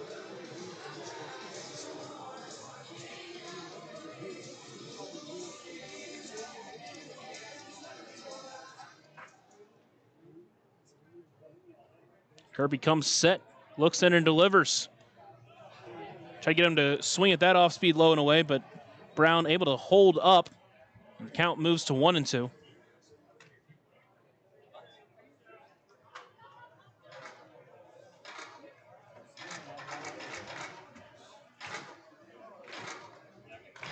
Otters trying to add to their 3-1 lead. Need a hit here from Graham Brown to do it. Here's the 1-2 pitch. Tavares takes off, swung on and missed for strike three.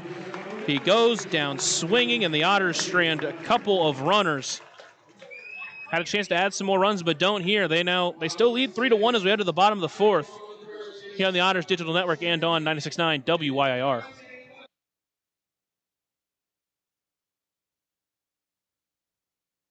Join Smile on Down Syndrome for a rockin' extra experience at their 24th annual Smile Mile Walk on Saturday, October 4th from 9 to noon at the Vanderburgh County 4-H Fairgrounds. Register to walk or donate by visiting smileondownsyndrome.org and come ready to rock it out for an extra spectacular time. All ages and abilities welcome.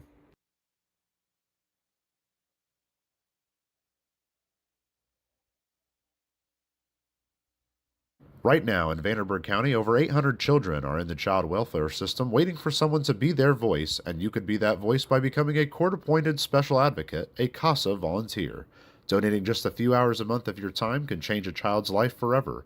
Vanderburgh County CASA invites you to join them. Stand up, speak out, be for the child, be a CASA.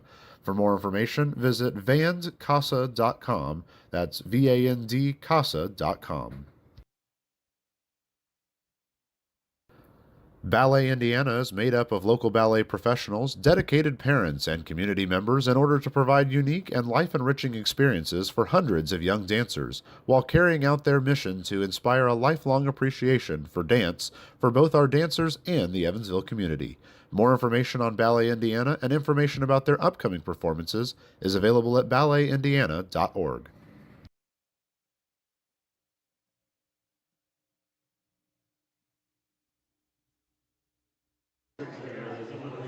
We head into the bottom of the fourth inning. Otters with a defensive change. Daryl Jackson in at shortstop as Tavares came off the field after he tried to steal second, a little bit gimpy. So Daryl Jackson will enter at shortstop for Evansville. Canny will go back out there after giving up a run his last time out. We'll face Wagner Lagrange here. First pitch to him, just misses inside for ball one.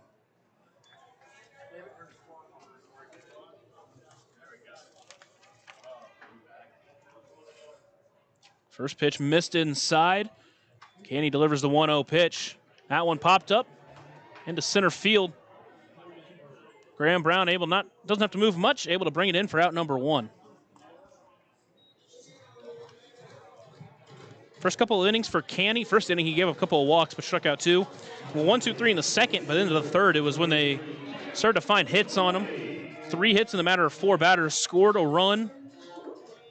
Mistake out there from Benson made the run unearned.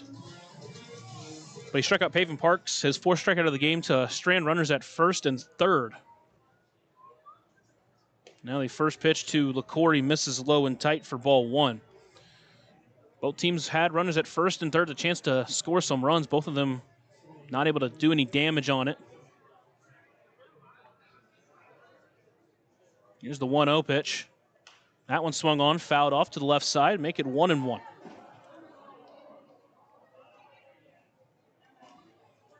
Jackson in at short. Mentioned he will be batting in the 9 hole for Tavares.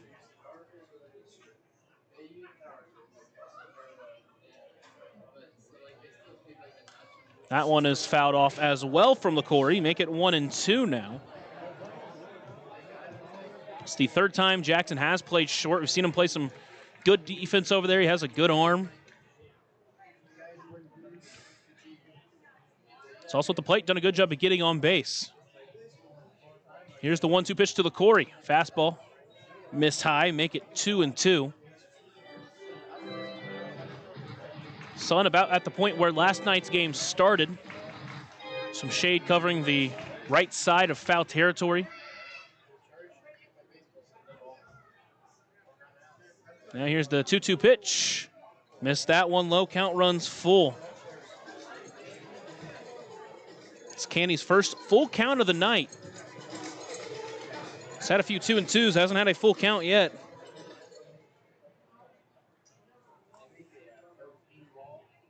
Here's the payoff pitch. That one popped up left side into foul territory. It's going to get out of play, and the count stays full.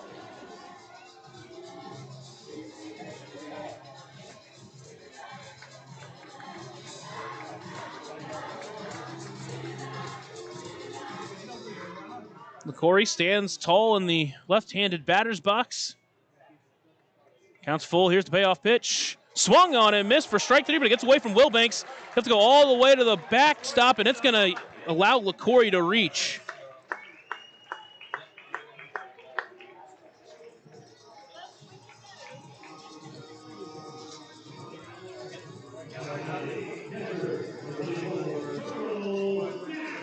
So a 1-out base runner for Canny to work around. He got an ugly swing out of LaCory there, but unfortunately, Wilbanks not able to keep it in front of him. And now it will be Charles Mack batting with the runner at first base and 1 away. First pitch to him. Misses outside for ball 1. Well, you want that call, but not giving it there. So work from behind in this at-bat. Here's the 1-0 pitch. Swung on, fouled back, directly back. It's an overhead foul ball brought to you by Heads Construction. Choose the best, never regret it. Count is 1-1.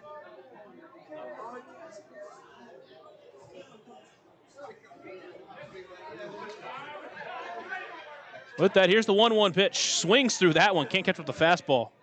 Make it 1-2.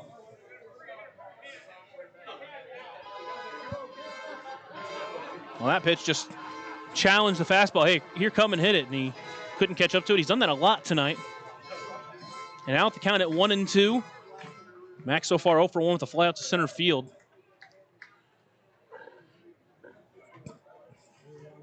Here's the 1-2 delivery. That one's fouled back. Max stays alive.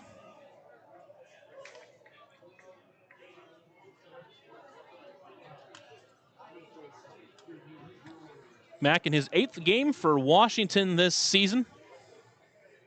Has 4 hits. 2 of them came last night. Here's the next 1-2 delivery. Able to foul that one off to the left side. So he's staying alive, keeps fouling off pitches here. In the bottom of the 4th inning, Otters lead 3-1. They've had 7 hits. A run and 3 hits for Washington. They scored their run on an error from J.T. Benson out and right. Here's the 1-2. That one hit well to right center. That's sending Benson and Brown back. Still going back to the track. Brown able to have enough room to bring it in for out number 2. LaCory was tagging up. He'll advance to second base. But a loud out number 2 for Canny here. Threw the fastball there, challenged it, middle. Mack put a good swing on it, but Evansville, the beneficiary of that one, not leaving the ballpark. And with 2 away, it'll be Eddie Hakopian standing in. He's 0 for 1 with a ground out so far. First pitch to him, fastball. Called ball 1. Not a bad pitch there from Canny, but didn't get the call. So that one was up around the letters. Stands on the mound, looks back at second, delivers the 1-0 pitch. Fastball up and in, or just lost control of the off speed, I should say. Count 2-0. Copian mentioned earlier in the game, he's been off to a quick start for Washington.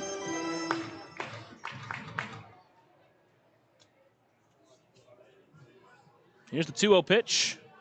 Fastball fouled off to the right side. Back in the count now, make it 2-1.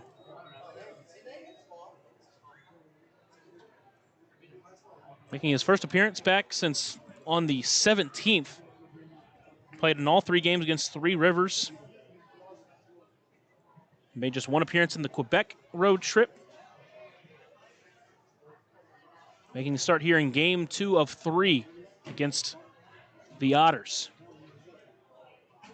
Canny sets and delivers the 2-1 pitch. That one finds the zone, outside edge, make it 2-2.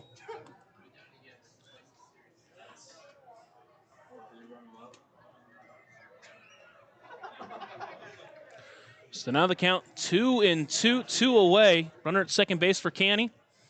Here in the bottom of the 4th. Trying to keep this Evansville lead at 2. Here's the 2-2 pitch. Throws his bat up there, soft looper into center. It's going to drop in front of Graham Brown. They're going to send LaCory home. Throw is going to come to the plate. It's not going to be in time. LaCory scores, and Copian takes LaCory's base at second. The Otters now lead by 1.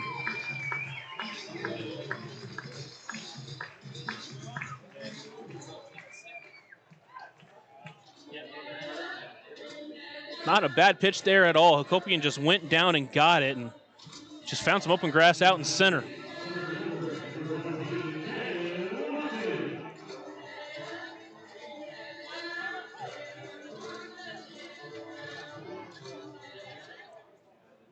And now with 2 away, another runner at second base. It'll be Ben Watson, who was 1 for 1 with a walk. First pitch called, strike 1 at the letters, make it 0-1.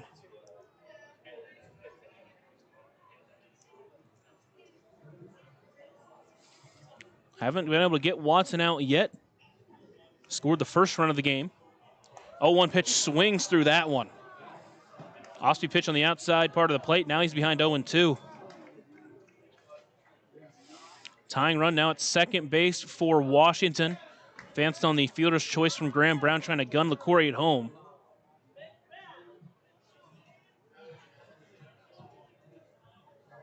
Canny sets, delivers the next 0-2 pitch. On the ground towards second.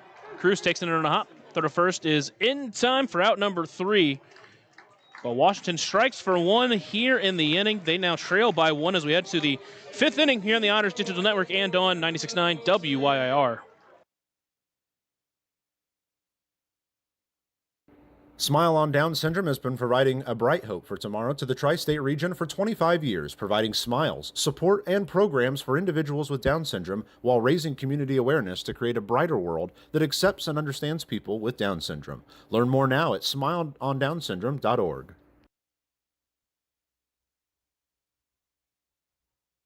Smile on Down Syndrome is planning a Rockin' Extra Smile Mile celebrating 24 years of walks to support individuals rocking that extra 21st chromosome on Saturday, October 4th at the Vanderburgh County 4-H Fairgrounds. This event will rock your socks off with a vendor mall, food trucks, face painting, special guest appearances, a Rockin' Extra talent show, and more. To learn more about how to rock at the walk or how to become an event sponsor or even to make a donation, visit smileondownsyndrome.org or text 812-449-6049 for more information. This sponsored event is open to the entire tri-state community.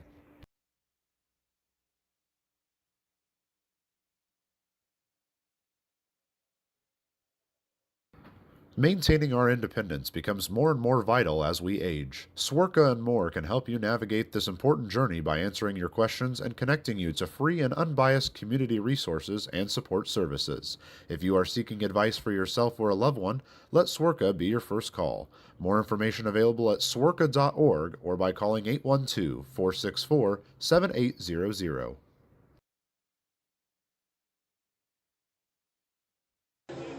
We head into the Buffalo Wild Wings 5th inning. Remember, bottomless apps are now here. Visit either Evans location, 5405 Pearl Drive or 715 North Greenville Road for details.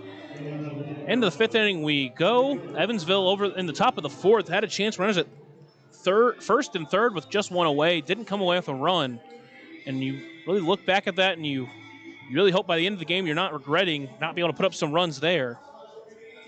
They get JT Benson to lead off this inning. He's 1 for 1. He scored 2 runs, reached on a walk. He stole a bag. Here's the first pitch to him. Fastball misses low, and he jumps out in front 1-0. Benson has had a really hot start to this series. He's reached 5 of 6 times. 1-0 pitch is popped up into foul territory to get out of play. An overhead foul ball brought to you by Heads Construction. Choose the best, never regret it. Count is 1-1.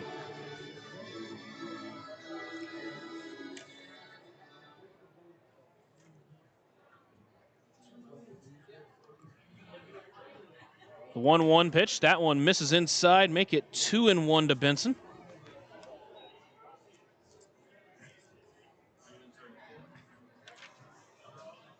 After getting him out the first at-bat last night, he's reached 5 straight times, 4 of those being hits.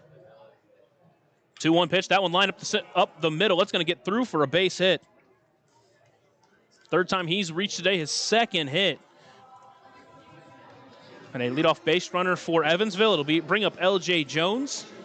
And at this point, with success on the base paths of a guy like JT Benson, you wonder if he's just going to take off first pitch.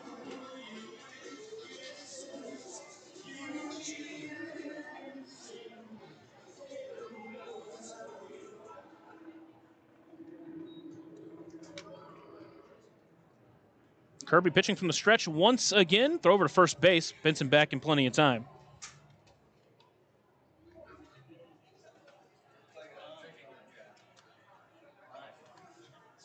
Benson now with 21 stolen bases on the season.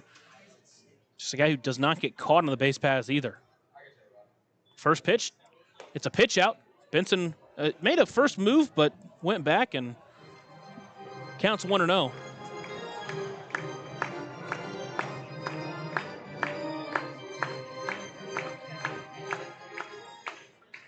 Benson has only been caught twice this year. He's been caught since back in May against Schaumburg.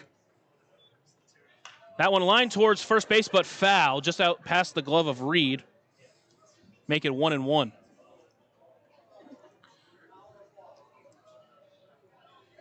Was well struck off the bat of Jones, but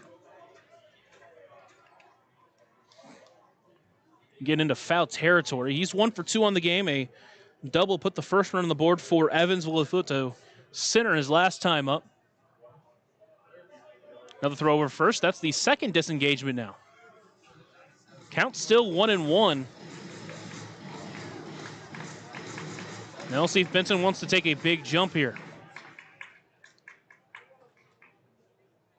Kirby sets, delivers the 1-1. Swings through that one, does L.J. Jones, make it 1-2.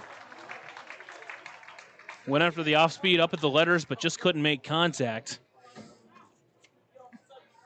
Jones has had a good series so far. A couple of extra base hits and a walk. His 2-run home run last night made it a 2-1 lead for Evansville. The Otters didn't look back after that. They lead by 1 here in the 5th. Try to add some more runs. Here's the 1-2. On a line towards short. Be brought in by Pavin. Toss the second in time for 1. But he isn't able to control it. And L.J. Jones able to avoid the double play on a little bit of luck there.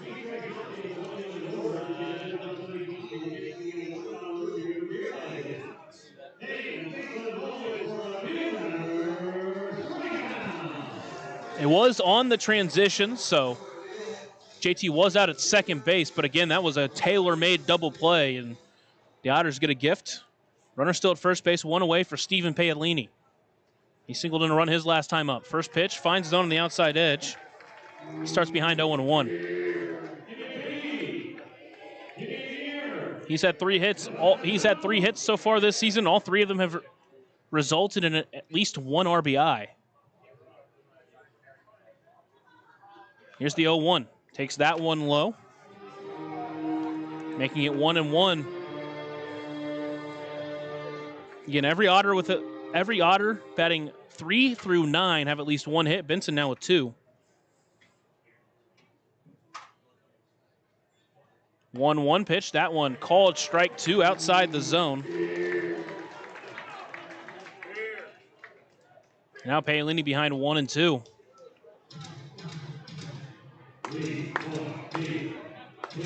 Obviously not a call you like, but you're going to have to fight around it. Here's the 1-2 delivery. That one misses low, bounces in front of the plate. Good stop by Mack behind the plate to keep L.J. Jones at first. Count now 2-2. Paolini's had some big hits this year. He had a big hit, 2 out RBI back in the 3rd. Love to try to get this rally going. Here's the 2-2 pitch. On the ground towards first, into foul territory. Reed was able to glove it, but again, it was in foul territory, so count will stay at 2-2.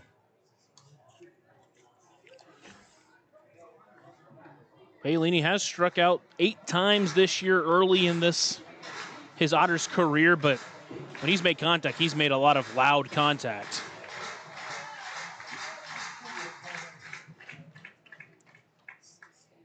Here's the next 2-2 delivery. Fastball misses high, count runs full. Another good job there by Mack to get the glove up to keep it from going to the backstop.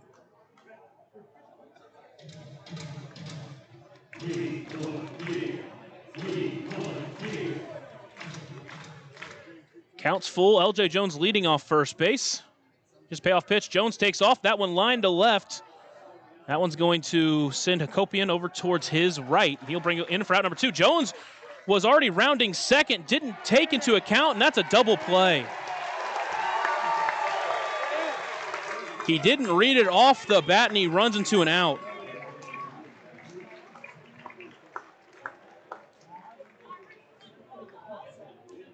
And so the Otters run themselves out of the inning. We're through half the game here in Washington. Evansville leads 3-2. Take a short break here on the Otters Digital Network and on 96.9 WYAR. Join Smile on Down Syndrome for a rockin' extra experience at their 24th annual Smile Mile Walk on Saturday, October 4th from 9 to noon at the Vanderburgh County 4-H Fairgrounds. Register to walk or donate by visiting smileondownsyndrome.org and come ready to rock it out for an extra spectacular time. All ages and abilities welcome. Right now in Vanderburgh County, over 800 children are in the child welfare system waiting for someone to be their voice, and you could be that voice by becoming a court-appointed special advocate, a CASA volunteer. Donating just a few hours a month of your time can change a child's life forever. Vanderburgh County CASA invites you to join them. Stand up, speak out, be for the child, be a CASA. For more information, visit vandcasa.com. That's VAND CASA.com.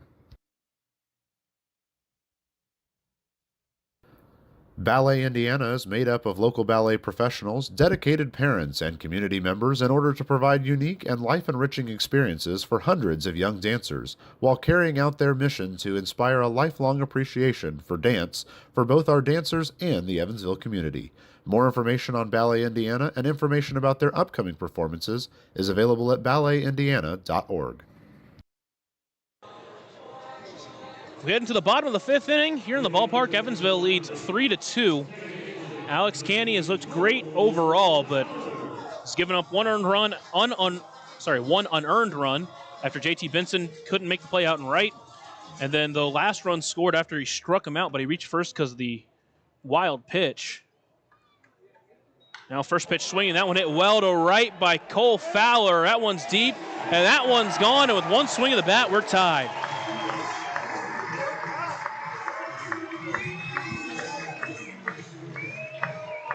Cole Fowler staying hot. A solo shot. We're knotted up at 3.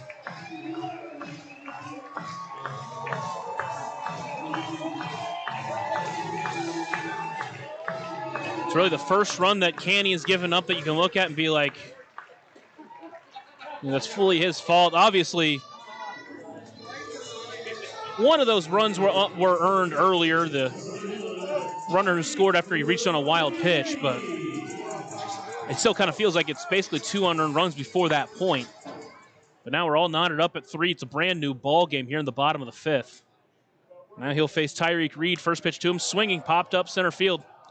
Graham Brown coming on it. JT Benson moving over, but it's Brown calling him off and bringing it in for out number 1.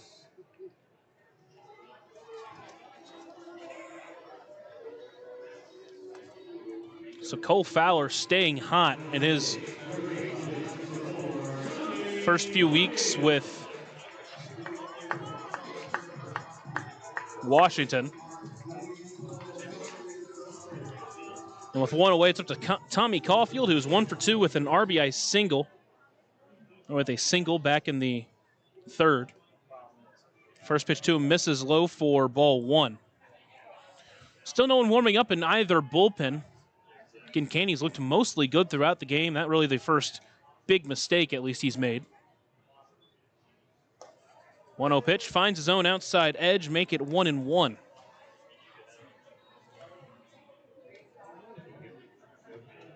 Frontier League in full swing now around the league.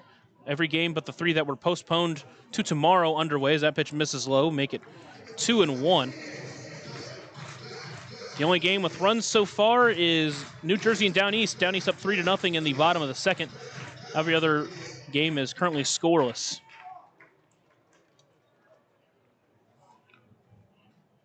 Here's a 2-1 pitch from Canny.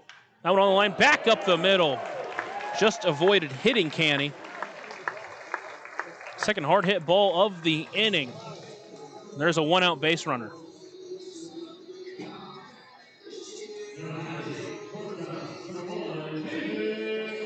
And that will bring up Paven Parks. He has been held in check so far against his former squad. So far tonight, 0 for 2. He has stranded 4 runners at the plate tonight. Canny trying to lock back in here and keep this game tied. First pitch to him, backdoor breaker, called strike 1. Beautiful pitch. He's out in front 0-1.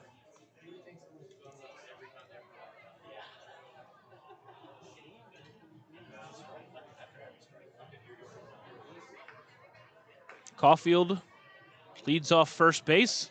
Here's the 0-1 pitch. Try to go back foot breaker, didn't get him chasing, make it 1-1.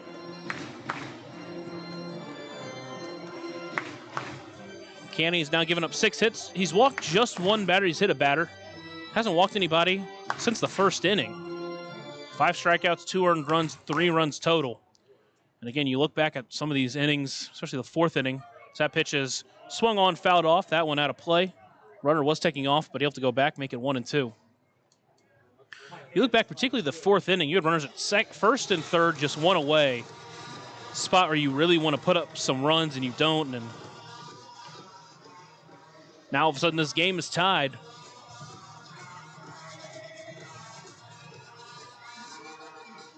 Parks for the count 1-2. Caulfield leading off first, tried to steal the bag last pitch. 1-2 pitch up the middle. Jackson able to glove it, toss to second in time. Cruz able to bring it in on the stretch. Paven will get to first base on the fielder's choice, but they are 2 away. Great play by the shortstop Daryl Jackson, who entered the game after the top of the 4th inning, so entered in the bottom of the 4th.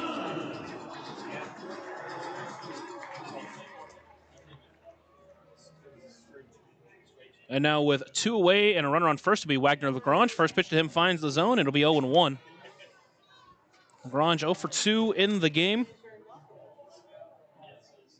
He's 0 for 6 on the series. Paven leads off first. We know he has stolen base capabilities. The 0-1 pitch misses wide, make it 1-1.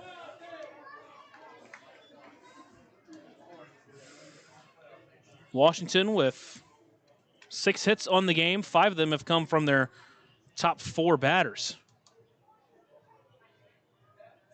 Here's the 1-1 delivery. That one swung on and hit off the end of the bat. Popped up. Daryl Jackson out on it. Now it's Paolini who's going to call him off and bring it in for out number 3. So Washington ties it in the 5th, and that'll do it for the Buffalo Wild Wings 5th inning. Bottomless apps are now here. Visit either Evansville location, 545 Pearl Drive and 715 North Green River Road for details. Brand new ball game as we head to the 6th here on the Otters Digital Network and on 96.9 WYIR.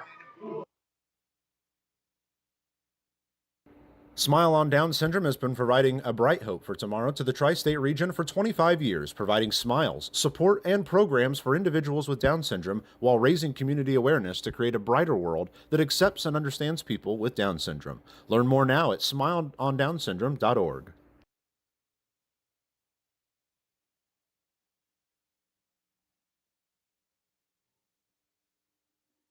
Smile on Down Syndrome is planning a Rockin' Extra Smile Mile celebrating 24 years of walks to support individuals rocking that extra 21st chromosome on Saturday, October 4th at the Vanderburgh County 4-H Fairgrounds. This event will rock your socks off with a vendor mall, food trucks, face painting, special guest appearances, a Rockin' Extra talent show, and more. To learn more about how to rock at the walk or how to become an event sponsor or even to make a donation, visit smileondownsyndrome.org or text 812-449-6049 for more information. This sponsored event is open to the entire tri-state community. All tied up at 3 as we enter the 6th inning. Otters scored 3 runs in the first 3 innings, scored 1 in each of the first 3 innings, and now Washington has scored 1 in each of the last 3 innings. No crooked numbers on the board. It's all just been small slices. But now as we enter the final 4 frames, see which team makes the big first punch. Evansville will have Keenan Taylor leading it off here in the 6th. Again, I've been saying it, but you look back at the 4th inning where Evansville had a chance to add to their lead. Really feels like the difference in this game, specifically for Kirby on the mound. So he's now through 5 innings. Here's the first pitch to Taylor. That one misses low in the dirt for ball 1. Neither team has anybody up and warming yet. Both pitchers have looked really good for the most part. Here's the 1-0 pitch to Taylor. That breaker finds his own on the outside edge and make it 1-1. Kirby's done a good job at attacking the corners of the zone.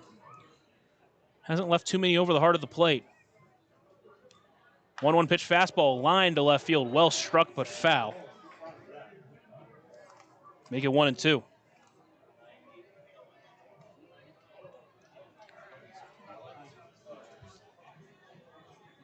There are 97 pitches so far for Kirby in the game, through 5+ innings so far. He's given up 8 hits, walked just 1, 3 earned runs on 3 strikeouts. His counterpart with 6 hits given up, just 2 earned runs, but 3 runs total. 1-2 pitch. That one lined up the middle for a base hit. Second straight inning, Evansville's led off with a single. Hopefully they can find some better results here, as it'll be J.J. Cruz to follow.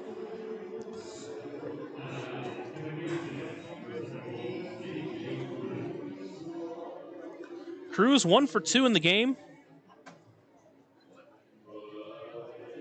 He singled after Keenan Taylor led off with a single back in the 2nd. See if he can do the same here. We're all tied up at 3. Otters would like to jump back out in front. First pitch, Taylor swinging, but he fouls that one off. He'll start behind 0-1. Went after the up and in fastball, but couldn't turn on it. Cruz, 1 of 4 Evansville Otters with 11 home runs on the season. Over to first base, nothing doing.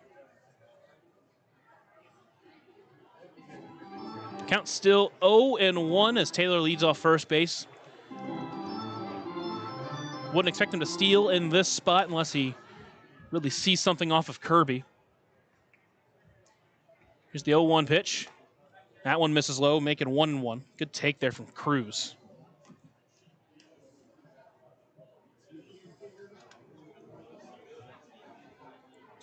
Mentioned Cruz's 11 home runs. 8 of them have come on the road. He's a guy that can definitely change this game with one swing of the bat. Here's the 1-1 pitch. Breaker finds the top of the zone. Making 1-2. Another one of those he just drops into the top of the zone. So tough to read at the plate. And again, as I mentioned, he just hasn't missed too many over the heart of the plate.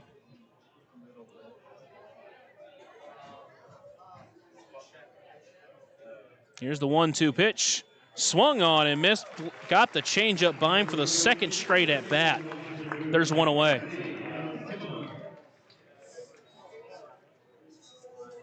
I'll bring up Keenan Taylor to the plate.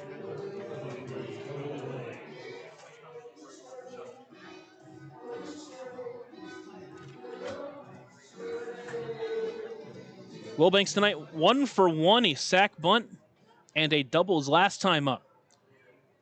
Just love to get him on base here. Put a runner in scoring position. The first pitch is swung on and missed. Went after the changeup. Counts 0-1. And that changeup is so nasty out of the hand of Kirby.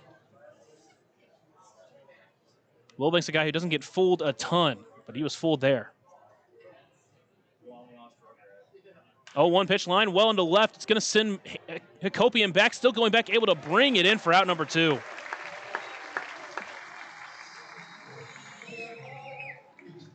Just couldn't get it past him out there and left. Hit that ball well. If it's a little bit more towards the gap, it drops, and the Otters probably at least put runners at second and third. But instead, there's 2 away. Runner still at first base. And now it's Daryl Jackson up for the first time tonight.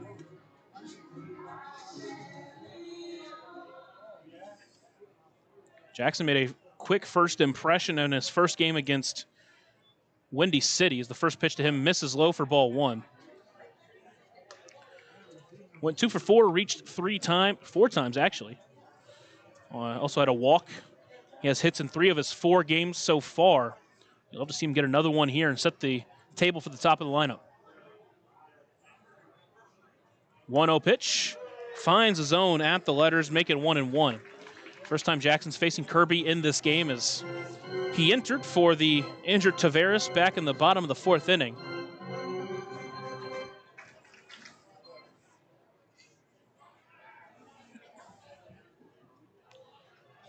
Taylor leads off first base. Here's the 1-1 delivery. Curveball misses in the dirt, make it 2-1. That's what makes Kirby such a tough guy to hit. When he misses out of the zone.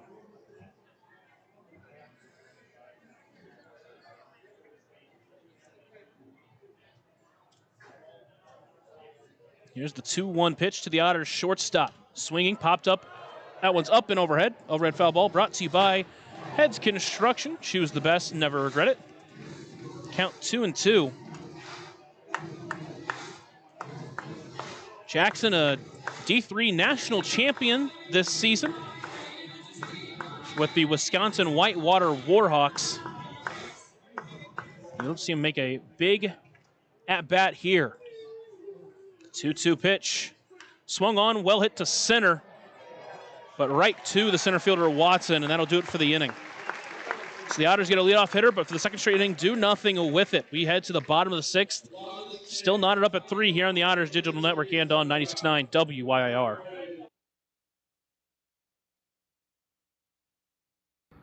Maintaining our independence becomes more and more vital as we age. Swerka and more can help you navigate this important journey by answering your questions and connecting you to free and unbiased community resources and support services. If you are seeking advice for yourself or a loved one, let Swerka be your first call. More information available at swerka.org or by calling 812-464-7800. Join Smile on Down Syndrome for a rockin' extra experience at their 24th annual Smile Mile Walk on Saturday, October 4th from 9 to noon at the Vanderburgh County 4-H Fairgrounds. Register to walk or donate by visiting smileondownsyndrome.org and come ready to rock it out for an extra spectacular time. All ages and abilities welcome. Right now in Vanderburgh County, over 800 children are in the child welfare system waiting for someone to be their voice, and you could be that voice by becoming a court-appointed special advocate, a CASA volunteer. Donating just a few hours a month of your time can change a child's life forever. Vanderburgh County CASA invites you to join them. Stand up, speak out, be for the child, be a CASA. For more information, visit vandcasa.com. That's VAND CASA.com. We head to the bottom of the 6th inning as Canny out there for his 6th inning of work.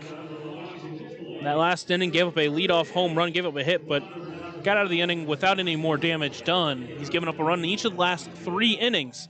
Again, one of them was unearned. One of them came after this batter at the plate struck out swinging, but reached on a wild pitch. Eventually he scored on a bloop single at the center. And that last run was given up on a solo shot. He'll face 7, 8, 9. So far, this part of the lineup is 1 for 6. The Corey at the plate is 0 for 2 with a strikeout, but he reached on base on that strikeout. First pitch swinging, fouled off the back leg of LaCorey. He'll start behind 0-1. The Otters got out in front 3-0 after scoring runs in the first 3 innings. Washington, though, whittled it down, a run in the 3rd, run in the 4th, and a run in the 5th. And now LaCorey's taking his time around the batter's circle, making sure he's okay, as there is some action out in the Washington bullpen.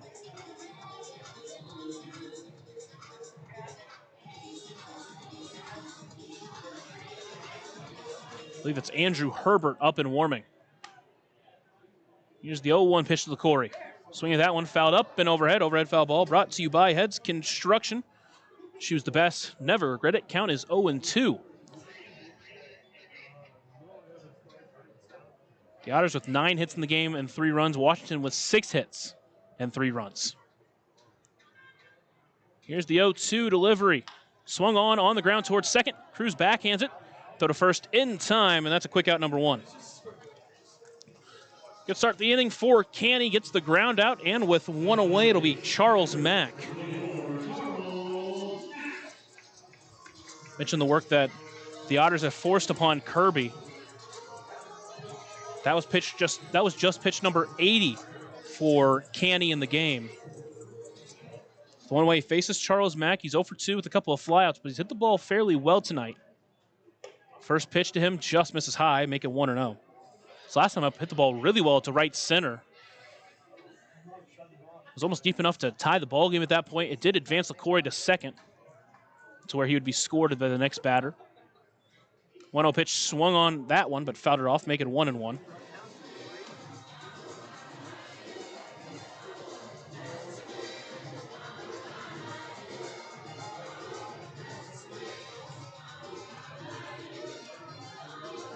Mack last night with a single, a double, and a sac bunt.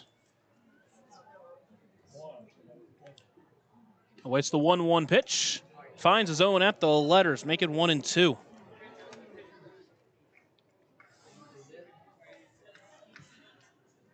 Canny with a 1-2 count, trying to get the second out of the inning. Takes a deep breath on the mound and delivers. 1-2 pitch swung on and missed for a strike 3. Got him swinging at the fastball out of the zone, and there are 2 away. Canny's 6th German-American bank strikeout, the first time he's sent down Mack tonight. And 2 away, it's up to Eddie Hakopian. Hakopian is 1 for 2, a ground out his first time up. His second time, a bloop single that scored the second run of the game for Washington. That first pitch finds a zone, middle for strike 1. Hakopian, another batter, has gotten off to an extremely hot start. I've talked about it. A couple of doubles, couple of triples, hasn't hit a home run. 0-1 pitch on the ground towards first. Jones will leave it for Cruz. Cruz will toss it to Canny, covering first, and that will do it for the 6th inning. Both teams go down both teams go scoreless in the 6th. We will head to the 7th inning after a short break here on the Otters Digital Network and on 96.9 WYIR. Smile on Down Syndrome is celebrating 25 years of serving smiles to the Tri-States Down Syndrome community. Not only do we offer programming and support services, we sponsor annual events that give people with Down syndrome opportunities to be stars of the show at our World Down Syndrome Day Ice Cream Social and Talent Show, Christmas dinner, and our Smile Mile, which is a day celebrating our Down syndrome community, their families that involve the entire tri-state community, and the highlight of the year when individuals with Down syndrome really shine like a star among smiling supporters. Learn more and find your way to get involved and show your support at smileondownsyndrome.org. Ballet Indiana is made up of local ballet professionals, dedicated parents, and community members in order to provide unique and life-enriching experiences for hundreds of young dancers, while carrying out their mission to inspire a lifelong appreciation for dance for both our dancers and the Evansville community. More information on Ballet Indiana and information about their upcoming performances is available at balletindiana.org.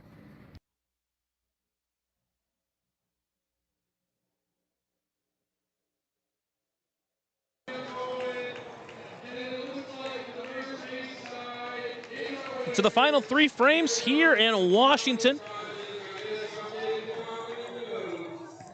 New pitcher on the mound is Andrew Herbert. Behind the plate, Charles Mack. That pitcher and catcher battery is sponsored by the Answer Auto Repair East. Find your battery needs at the Answer Auto Repair East, located at 2319 North Green River Road, or call 812-475-9000. Herbert making his 26th appearance of the season. He enters with a 5-1 record, a 4.15 ERA.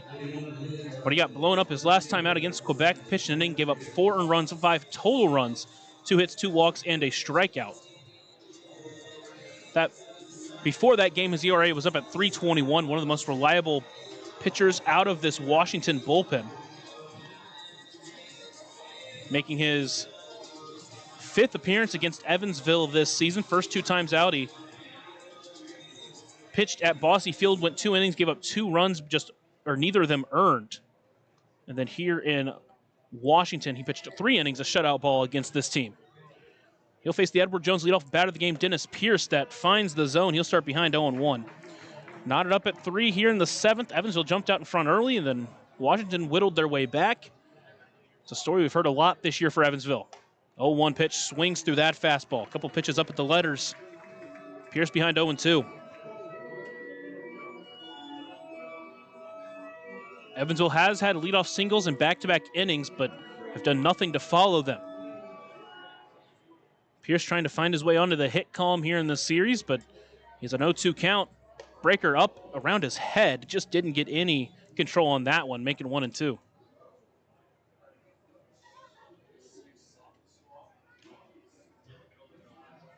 Here's that 1-2 pitch. Another breaker hit well to left center over the head of Pavin Parks. That one into the gap. It'll be cut off by Ben Watson out in center. But for the 3rd straight time, a leadoff base runner for Evansville. See if they can try to do something with it here as Graham Brown will follow.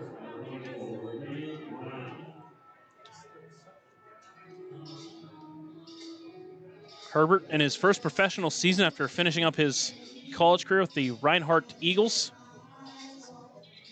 Made 15 starts with the NAIA team. Went 12-0 with a 1.88 ERA. He faces Graham Brown. First pitch to him finds the outside corner. He'll start behind 0-1.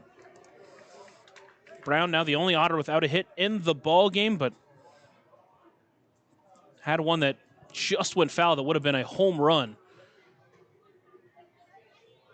The 0-1 pitch, that one misses low and away, make it 1-1.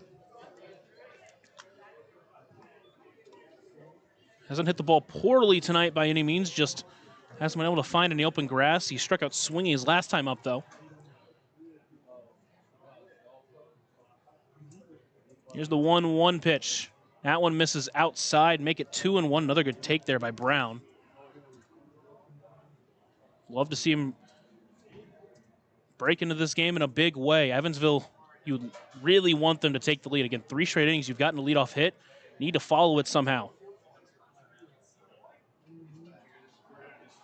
2-1 pitch in the dirt. Good stop by Mack to keep it in front of him. But the count is at 3-1.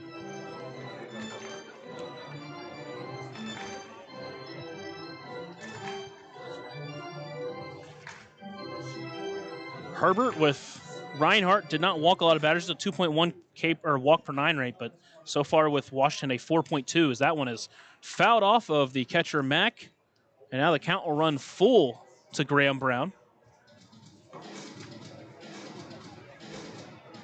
And 34 2/3 innings with Washington. He has 31 strikeouts to 16 walks.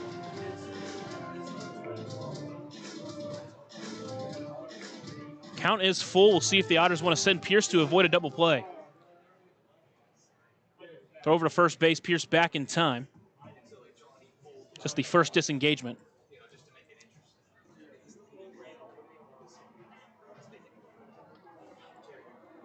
Herbert comes set on the mound. Delivers the payoff pitch to Graham Brown. Fouls that one back and stays alive. JT Benson awaits on deck. He's 2 for 2. He's reached all 3 times. You would love to put a runner in scoring position for him the way he's been hitting the ball this week.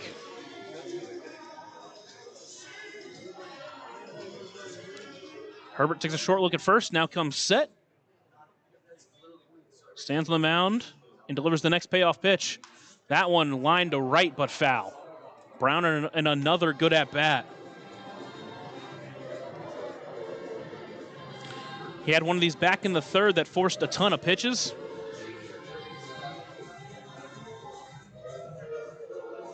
Here comes pitch number 8 of the at-bat. As Herbert comes set. Still holds, now delivers.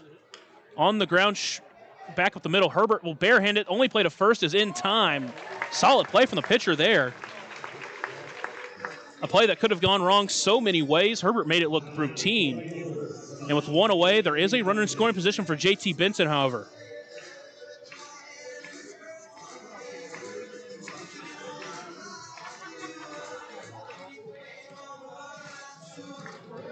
Benson in this game, 2 for 2 with a walk. He scored 2 runs as well. Scored 1 on the LJ Jones double, scored 1 on the Stephen Paolini single, and they're not even going to pitch to him. They're going to send him to first on an intentional walk.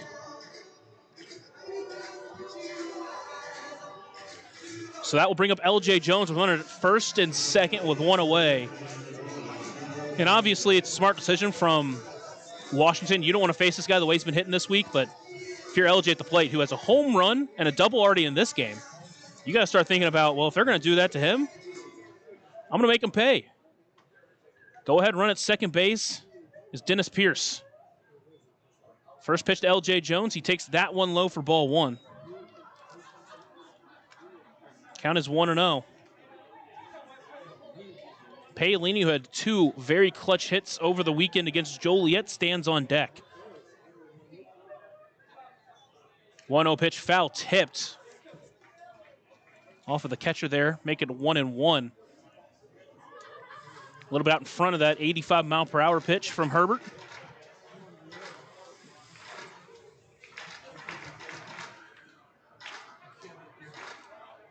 Both teams currently on big streaks. Evansville in their longest win streak of the season with 6. Washington on a 5-game losing streak, trying to break out of that. We have a tight game, looking like it's going to be a fun finish. Here's the 1-1 delivery. That one hit well to left center. That one's gap bound. It's going to drop into the left center gap. 1 run will score easily. Benson rounding third. They're going to wave him home. Throw is not going to come to the plate, and the Otters jump out in front with a 2 RBI double from LJ Jones. He strikes again. His second Deerhead double-decker of the game, his second and third RBI of the game. The Otters now lead 5-3.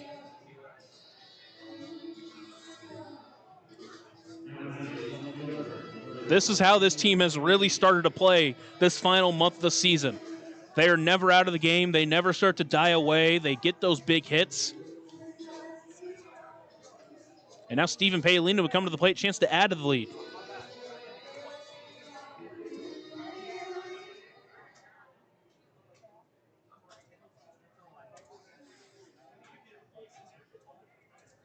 Here's the first pitch to Paolini. He swings through that fastball, comes up empty, counts 0-1.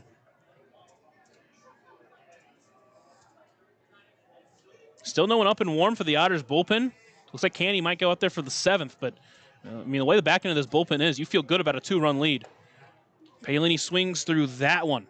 Can't come up with anything. It's 0-2.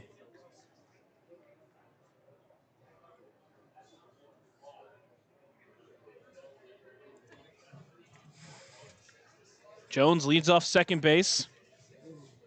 Big double to give Evansville a 5-3 lead.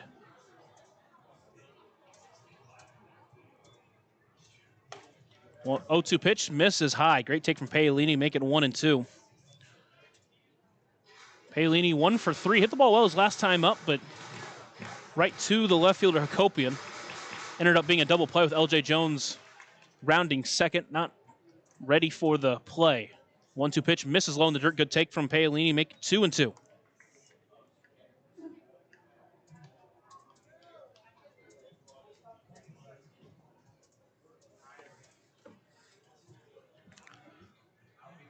Jones leads off second base. Count 2-2 to the Otters left fielder. He's been great in the outfield tonight. A big RBI for him already in the game, as that one is fouled off. Left side, count stays 2-2.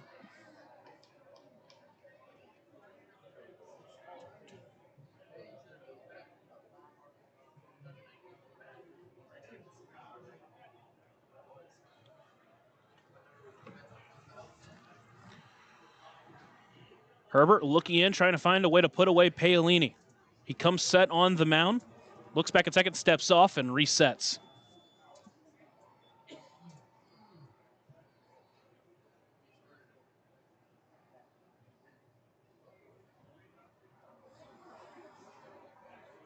Here's the 2-2 pitch to Paolini. Swung on and missed for strike 3. Can't catch up to the fastball, and there's 2 away.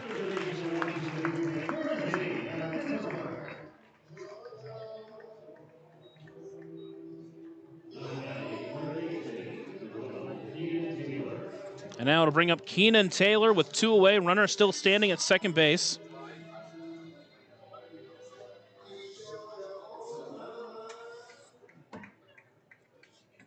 Trying to extend this Otters 2-run lead to a little bit more. First pitch breaker. Stays high, count moves to 1-0.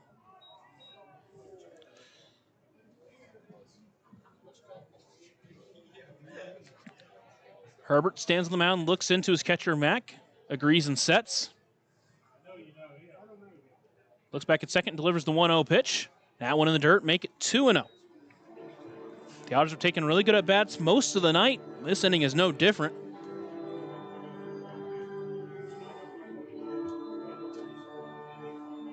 You look back at that at-bat from Graham Brown, who ended up being a ground out, but it was a long at-bat drawn out. Advanced Dennis Pierce to second base. 2-0 pitch, called strike 1 at the letters. Count 2-1. There's 2 away here in the top of the 7th. 2 in already in the inning. Taylor at the plate awaiting the 2-1 pitch from Herbert. That one misses high, make it 3-1. J.J. Cruz awaiting on deck. He'd love a shot to hit with a runner in scoring position.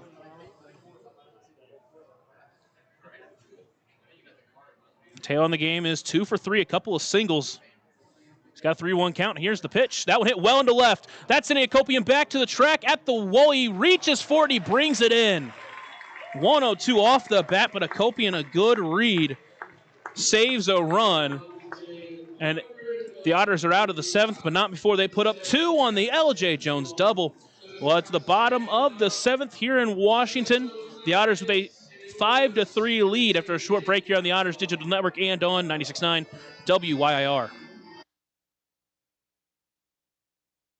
Smile on Down Syndrome has been providing a bright hope for tomorrow to the tri-state region for 25 years, providing smiles, support, and programs for individuals with Down syndrome while raising community awareness to create a brighter world that accepts and understands people with Down syndrome. Learn more now at smileondownsyndrome.org.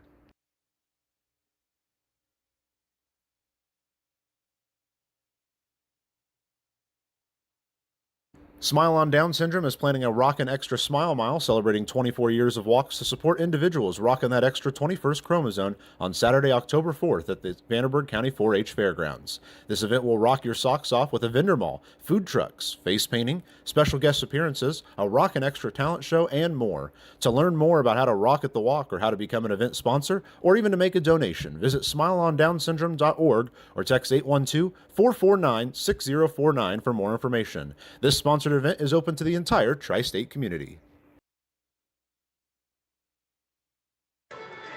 Alex Canny out there for his 7th inning of work. He takes a 5-3 lead. With him a chance to work through this 7th inning. He has been excellent out there on the mound. Really just one big mistake pitch. The solo shot that did tie it at that point up at 3 was really the big run he had given up. He's worked around some other traffic. Again, gave up a run on an error, which was unearned. Gave up another run after a strikeout wild pitch allowed the runner to score, a sac or a fly out advanced him to second base, and then the bloop single scored him. He is back to the top of the lineup, though. He faces Ben Watson. He's 1 for 2. He's reached twice. Got him to ground out his last time up, though. Here's the first pitch from Canny. Swings through that one to Watson, and he's behind it. Make it 0-1. Again, this is the way this team's really been playing over this, not just this win streak, but even so over this month. You saw this, in the finale against Washington and the opener against Mississippi. The 0-1 pitch is fouled back, make it 0-2. Obviously tonight they haven't trailed, but after Washington had tied it up and fought back, it really felt like this game was slipping away. And then very next inning, they bounced back in a big way. Canny continues to deal on the mound. Here's the 0-2 pitch. Fastball taken high, make it 1-2.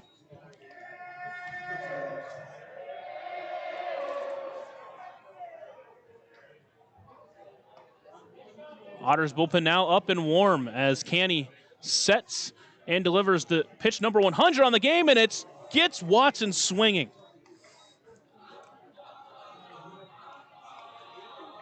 Seventh German-American Bank strikeout for Alex Canny in the game, and there's one away here in the 7th.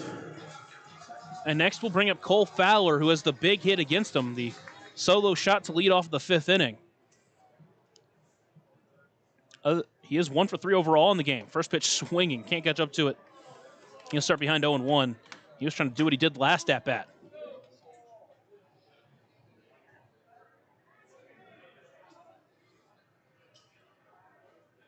Here's the 0-1 delivery. That one popped up left side. Paolini moving over towards his left and bringing in for out number 2.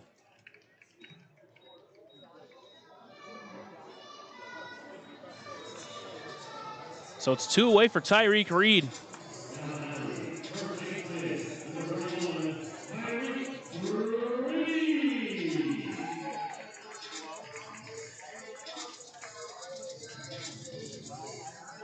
Reed on the game is 1 for 2. He reached on a hit by pitch his first time up. He's singled, and he has flown out to center field. That first pitch just misses outside for ball 1. The righty up and warm right now for the Otters is Nolan Thebe. Here's the 1-0 delivery. That one on the line towards right, but just foul. Just to the right of the first base bag, making 1-1.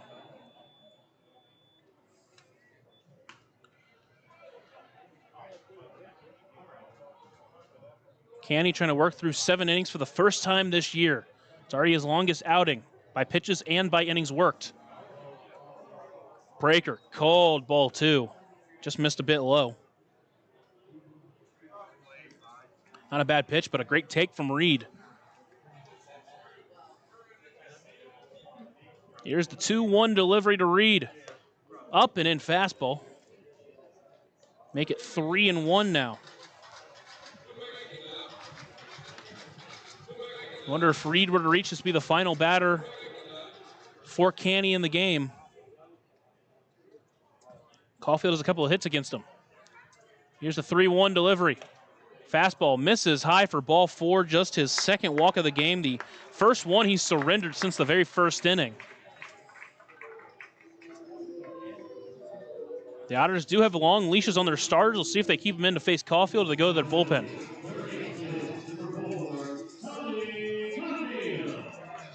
It's like Max Peterson's going to stick with them. Canny's earned it, though. 2 away here in the bottom of the 7th inning. Tying run now at the plate.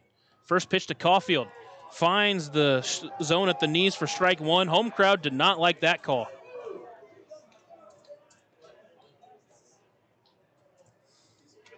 Either way, though, counts 0-1.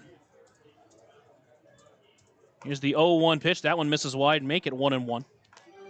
Caulfield in the season, he's entering the game with a .328 batting average, 8 home runs, 18 doubles, couple of triples. Already 2 hits in the game. A big spot here as he's the tying run here in the bottom of the 7th. 1-1. That one's fouled up and overhead. Overhead foul ball brought to you by Heads Construction. Choose the best, never regret it. Count is 1-2.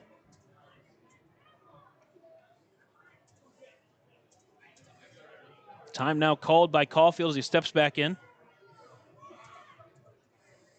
Last game he played was on August 15th against Quebec, where he went 1 for 4. He was 0 for 4 in the game against Three Rivers back on August 13th as well. The 1-2 pitch. Fastball taken up and in. Count moves to 2-2.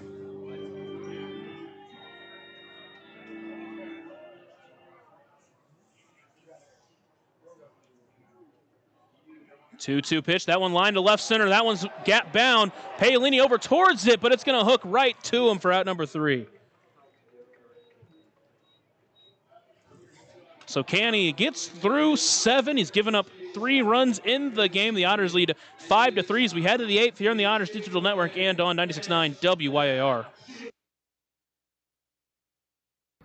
Maintaining our independence becomes more and more vital as we age. Swerka and more can help you navigate this important journey by answering your questions and connecting you to free and unbiased community resources and support services. If you are seeking advice for yourself or a loved one, let Swerka be your first call. More information available at swerka.org or by calling 812-464-7800. Join Smile on Down Syndrome for a rockin' extra experience at their 24th annual Smile Mile Walk on Saturday, October 4th from 9 to noon at the Vanderburgh County 4-H Fairgrounds. Register to walk or donate by visiting smileondownsyndrome.org and come ready to rock it out for an extra spectacular time. All ages and abilities welcome.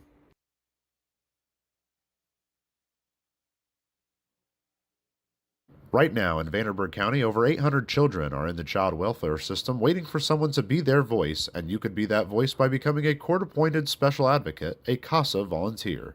Donating just a few hours a month of your time can change a child's life forever. Vanderburgh County CASA invites you to join them. Stand up, speak out, be for the child, be a CASA. For more information, visit vandcasa.com. That's VANDCASA.com.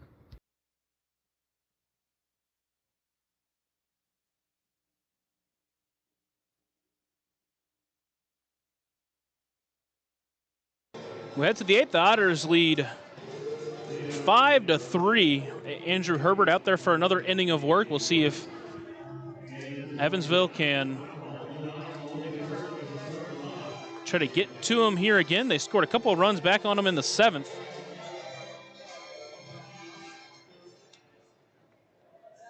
Now J.J. Cruz will be the first one to meet him here in this inning. He steps in 1 for 3 with a couple of strikeouts.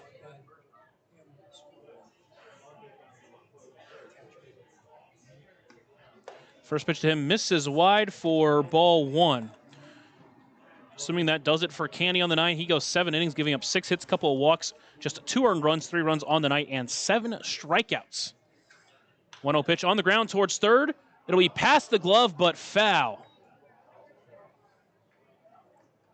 Third baseman over there, Caulfield, wasn't able to get to it as he's playing a little bit in and protecting the bunt, but in a little bit of a shift.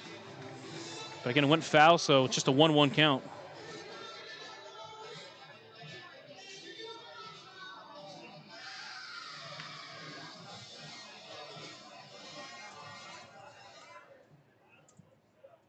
Cruz awaits the 1-1 pitch. That one misses high. Make it 2-1.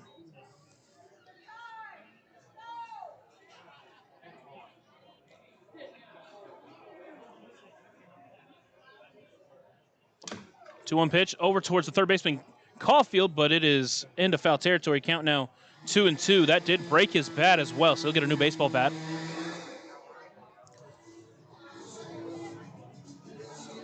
Cruz gets a new bat. He heads back to the batter's circle.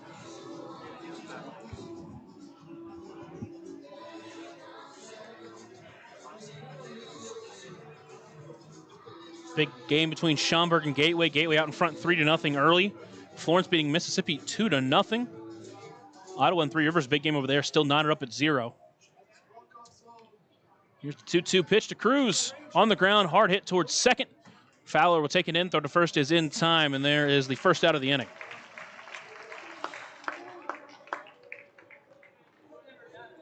It's one away. It's Cohen Wilbanks. Wilbanks in the game, 1 for 2, a sac bunt, a double. Flew to left field his last time up, hit the ball really well too. Just didn't find a hole. Now he awaits the first pitch to him. Doesn't go as that pitch misses low for ball 1.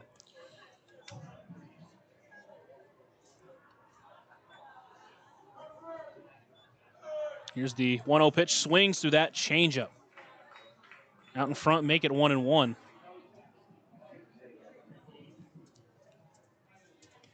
Wilbanks in his 21st game of the season for Evansville.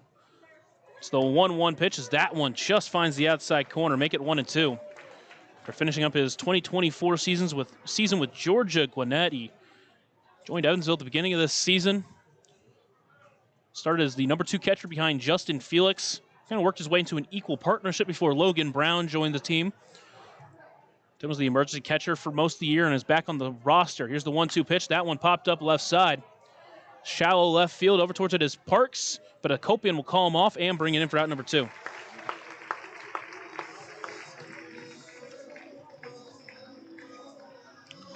So with 2 away, it's a 9-0 hitter, Daryl Jackson. Jackson hit the ball well his last time up, but lined out to center field.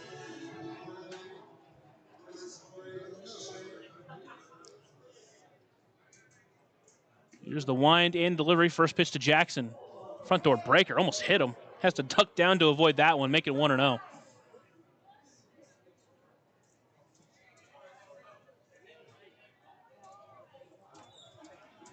One 0 pitch on the line towards right, but foul. Well struck, but can't keep it fair. Make it 1-1. Jackson, another young guy in this lineup. I mean, we talk about it top to bottom. It's filled with young players.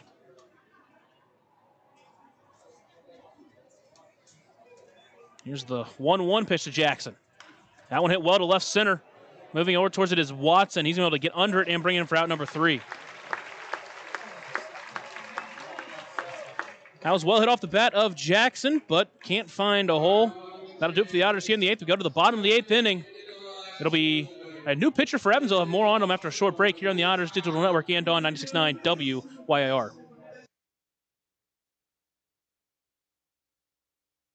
Smile on Down Syndrome is celebrating 25 years of serving smiles to the Tri-States Down Syndrome community. Not only do we offer programming and support services, we sponsor annual events that give people with Down syndrome opportunities to be stars of the show at our World Down Syndrome Day Ice Cream Social and Talent Show, Christmas dinner, and our Smile Mile, which is a day celebrating our Down syndrome community, their families that involve the entire tri-state community, and the highlight of the year when individuals with Down syndrome really shine like a star among smiling supporters. Learn more and find your way to get involved and show your support at smileondownsyndrome.org.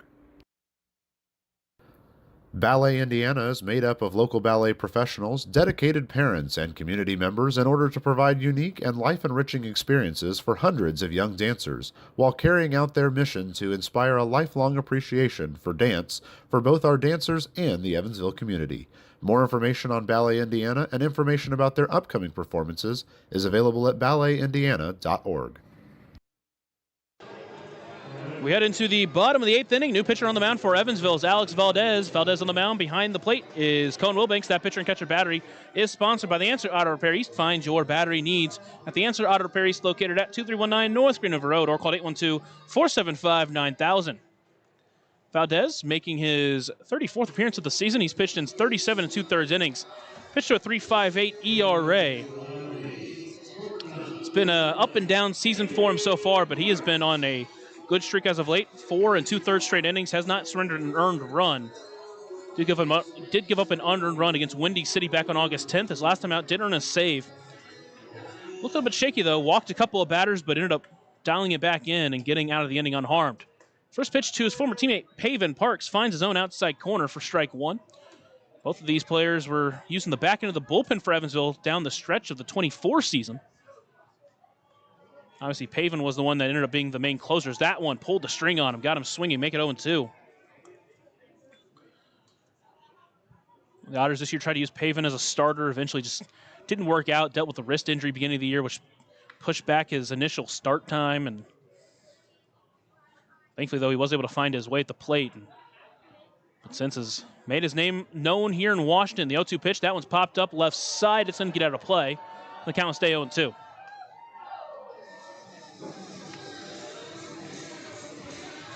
Valdez back on the 13th against Mississippi. Came in with runners at second and third, struck out both batters he faced in that inning to get out of the inning and ended up earning the well-earned win after working a scoreless 8th inning. He's trying to work a scoreless 8th inning here and set up his man Garrett Crowley in the bullpen. 0-2 pitch. That one hit well to center. That's going to be Graham Brown camping under it. I don't think he can see it. It's JT Benson over towards it. He can't make the grab. Paven rounding second, heading for third. That throw is going to come in. It's not going to be in time. Paven is safe after a mistake from the Otters defense once again puts the run at third base. Graham Brown couldn't see it. JT Benson moved all the way from deep right field over to try to make the grab. He almost was able to make the grab, but just couldn't glove it. Parks works his way to third base, and now the tying run's going to come to the plate in Wagner-Lagrange. That is a play you need to make as the Otters defense. And now Wagner-Lagrange again steps in as the tying run.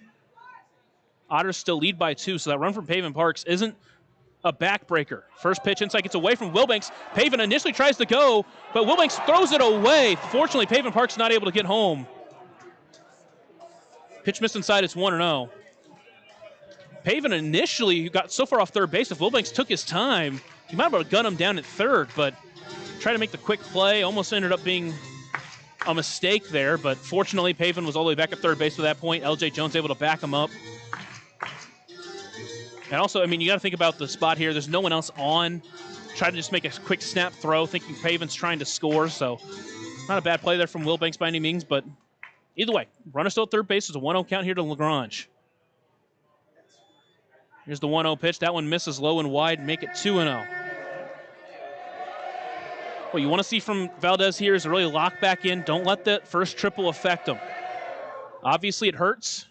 It's bad luck, but at the same time, that run doesn't matter all that much compared to the run at the plate. Here's the 2-0 pitch. That one hit well to left center. Brown on his way back to the track, able to get under it in time for out number 1. Paven will score easily.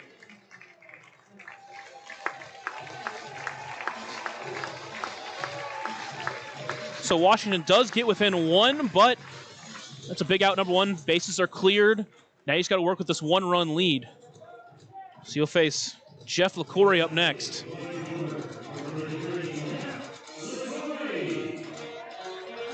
No one warm in the Otters bullpen yet. LaCourie, first pitch to him, misses low and in for ball 1. He's 0 for 3, but he reached on a wild pitch after he struck out swinging. Ended up scoring a run there.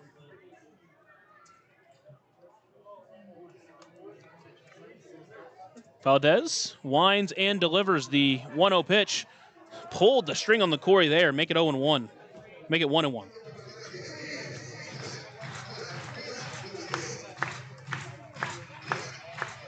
Here's the 1-1 pitch to LaCourie. That one misses low. Make it 2-1.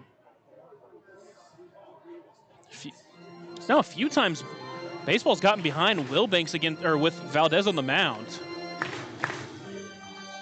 Hasn't hurt them yet, but you just wonder what's the problem in there. Here's the 2-1 pitch. Chopper towards first. That one's going to stay fair. Jones will take it himself and take the first for out number 2. So good response here from Valdez. Gets a couple of quick outs after that bad luck triple.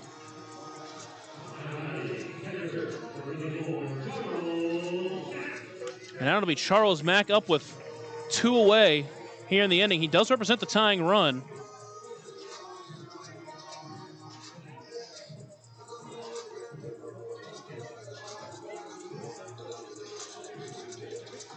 Mack steps in 0 for 3 after getting 2 hits last night. Going 2 for 2 last night. Hit the ball really well his second time up, though. First pitch to him. Misses low for ball 1.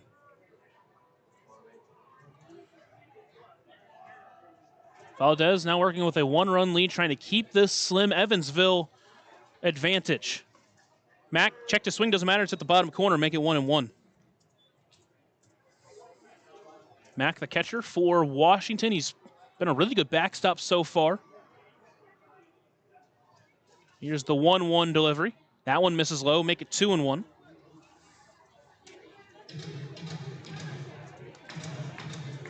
Valdez working around some control issues.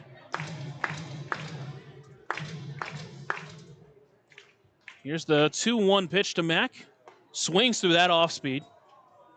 Make it 2-2. And Valdez doesn't vary up his speed a huge amount, but man, does he sell that off speed. 2-2 pitch. Swung on and missed for strike 3. Valdez is hyped on the mound. Gets out of the 8th with the German American Bank strikeout. We head to the 9th. Otters lead by 1 here on the Otters Digital Network and on 96.9 WYIR.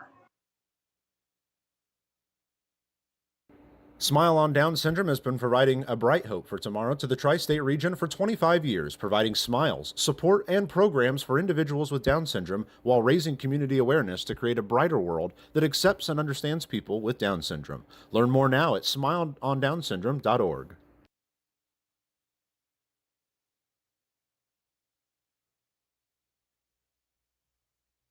Smile on Down Syndrome is planning a Rockin' Extra Smile Mile celebrating 24 years of walks to support individuals rocking that extra 21st chromosome on Saturday, October 4th at the Vanderburgh County 4-H Fairgrounds. This event will rock your socks off with a vendor mall, food trucks, face painting, special guest appearances, a Rockin' Extra talent show, and more. To learn more about how to rock at the walk or how to become an event sponsor or even to make a donation, visit smileondownsyndrome.org or text 812-449-6049 for more information. This sponsored event is open to the entire tri-state community. Maintaining our independence becomes more and more vital as we age. Swerka and More can help you navigate this important journey by answering your questions and connecting you to free and unbiased community resources and support services. If you are seeking advice for yourself or a loved one, let Swerka be your first call. More information available at swerka.org or by calling 812-464-7800. Washington called to the bullpen for this 9th inning is Hector Garcia. Garcia on the mound. Behind the plate is Charles Mack. That pitcher and catcher battery is sponsored by the Answer Auto Repair East. Find your battery needs at the Answer Auto Repair East, located at 2319 North Green River Road, or call 812-475-9000. Garcia enters to face the Edward Jones leadoff batter of the game, Dennis Pierce. Got his first hit of the series. His last time up, eventually scored on the L.J. Jones double. Garcia enters his 35th game with a 2.72 ERA in 39 2/3 innings. His first pitch to Pierce misses inside for ball 1. Evansville does have their closer, Garrett Crowley, up and warming. Struck out all 3 batters he saw to earn the save last night. He would love to add some runs for him. Here's the 1-0 pitch. That one hit well and deep into left. That one's going to send Hakopian back to the track at the wall. That one's gone. Dennis Pierce attacks the 1-0 pitch, and he doubles the Otters' lead. They now lead 6-4.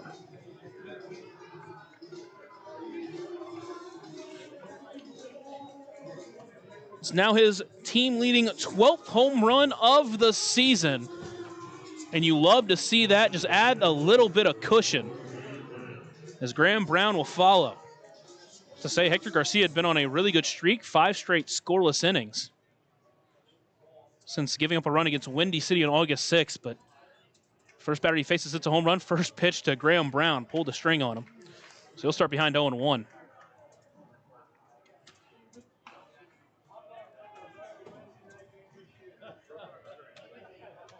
That one was 95 miles per hour off the bat. It was a no-doubters. That one misses outside, make it 1-1. 350 down the line. It was 325 down the line. His was 350 out to left.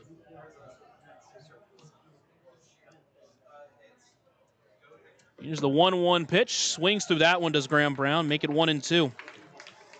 Brown on the night is 0 for 4. He's had a couple of really good at-bats. Hopefully he can get another one here.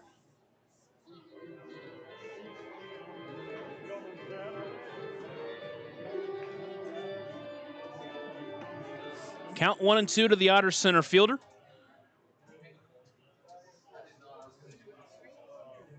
Garcia sets and delivers. That one misses high and tight. Count now 2-2 to Brown.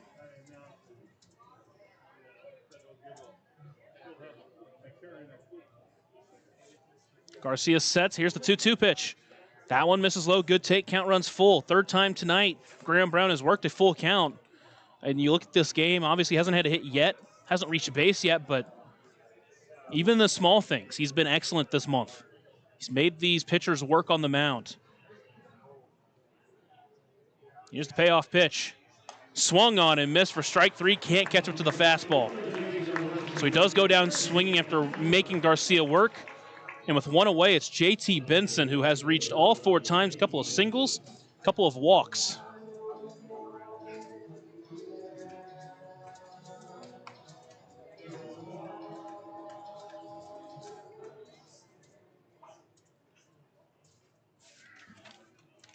Here's the first pitch to him. That one misses low, and he starts out in front 1-0. He's now reached 7 of 8 times in this series so far. The Otters right fielder has been a great defensive outfielder. Leads the team in OBP.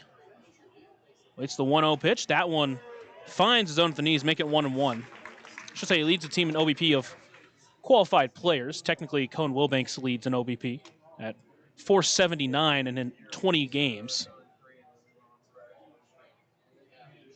1-1 pitch. That one hit well to right center. That one's trying to find the gap. It will. It's going to land at the wall. It's going to bounce off the wall. Benson heading to second base. He's going to be in for a Deerhead double-decker double, and he's reached 5 times tonight.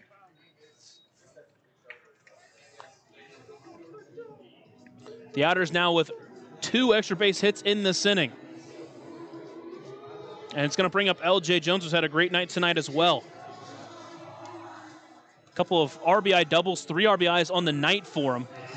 He had the big double that gave Evansville the 5-3 lead. Chance to add some more to the Otters' lead here.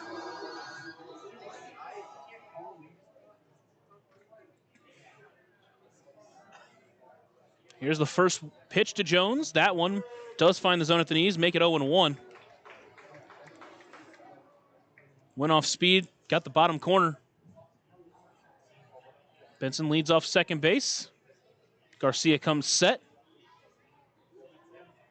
Looks back at second base, delivers the 0-1 pitch. Swings through that off speed, middle, but couldn't make him pay, counts 0-2. The Otters still have Garrett Crowley up and warming. When they extended the lead out of safe territory in Mississippi in the finale over there, they still kept Crowley in. We'll see if they do the same here if they take him out.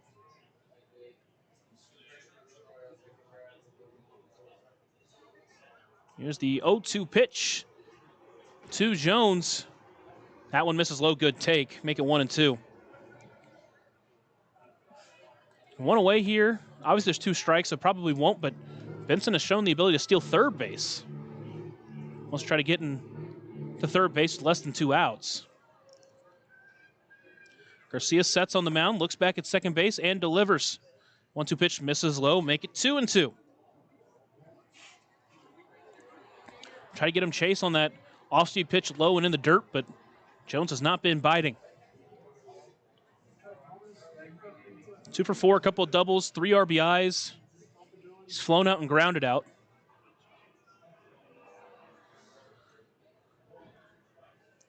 Here's the 2-2 delivery to Jones. That one misses inside, count runs full. A couple of batters have hit for extra base hits early in counts. Now the other two batters have forced the count full.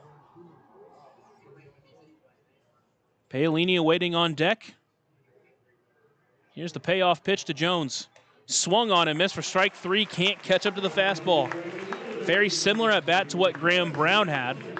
And with two away, it'll bring up Stephen Paolini. Last hope for Evansville to add some more to their lead here in the ninth.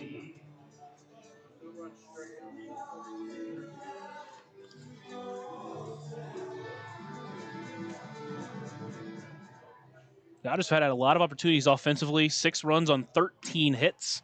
Washington with 4 runs on 7 hits. Here's the first pitch to Paolini. That one's swinging, popped up left side. In on his Acopian, still coming in on it, and able to get under it in time for out number 3. But the Otters add one on the Dennis Pierce solo shot. We're going to head to the bottom of the ninth inning, and Garrett Crowley's going to come in and try to earn his 4th save already as an Otter. Take a short break here on the Otters Digital Network and on 96.9 WYIR. Join Smile on Down Syndrome for a rockin' extra experience at their 24th annual Smile Mile Walk on Saturday, October 4th from 9 to noon at the Vanderburgh County 4-H Fairgrounds. Register to walk or donate by visiting smileondownsyndrome.org and come ready to rock it out for an extra spectacular time. All ages and abilities welcome. Right now in Vanderburgh County, over 800 children are in the child welfare system waiting for someone to be their voice, and you could be that voice by becoming a court-appointed special advocate, a CASA volunteer. Donating just a few hours a month of your time can change a child's life forever. Vanderburgh County CASA invites you to join them. Stand up, speak out, be for the child, be a CASA. For more information, visit vandcasa.com. That's VAND-CASA.com.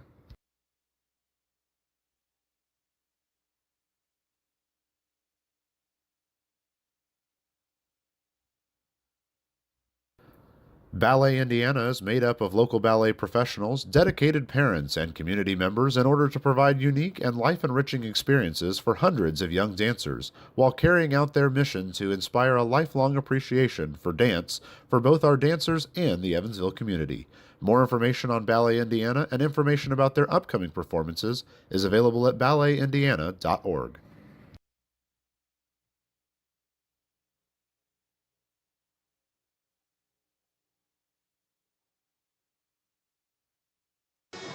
Otters call to the bullpen is Garrett Crowley. Crowley on the mound. Wilbing's behind the plate. That pitcher and catcher battery is sponsored by the Answer Auto Repair East. Find your battery needs at the Answer Auto Repair East, located at 2319 North Green River Road, or call 812-475-9000. Garrett Crowley enters for his 8th time this season for Evansville, searching his 4th save.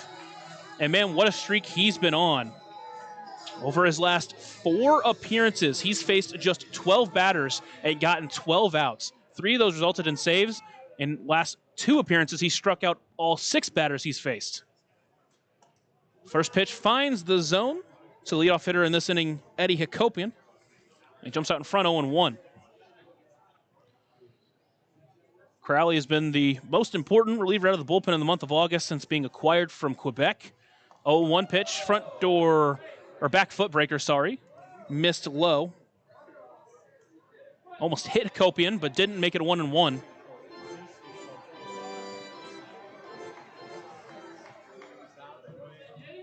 Man, his final appearance for Quebec against Evansville, and then joined Evansville. That pitch misses high, make it 2-1.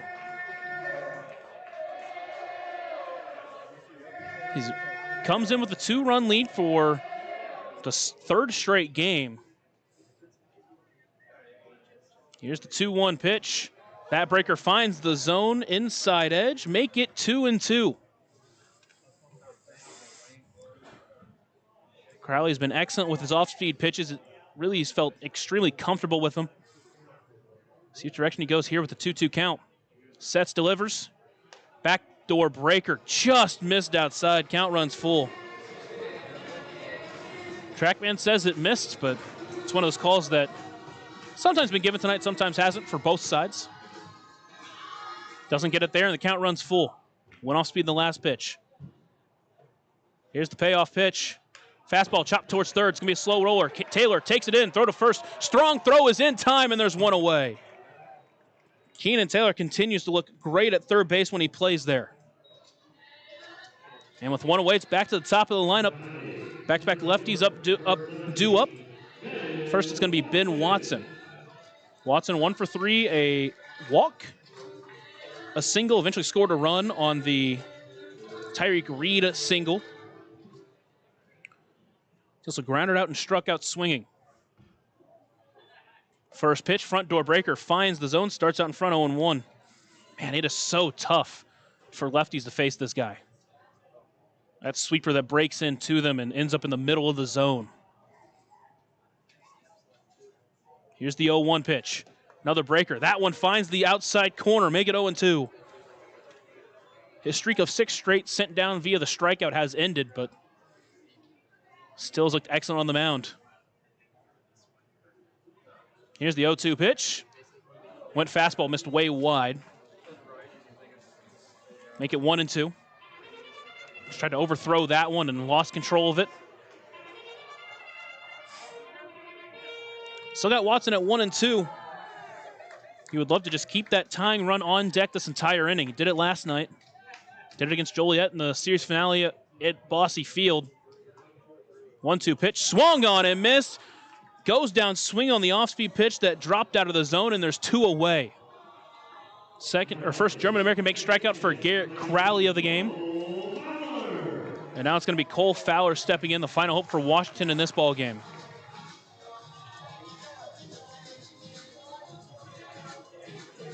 And now there's going to be a conversation on the mound. Or I should say between the umpires.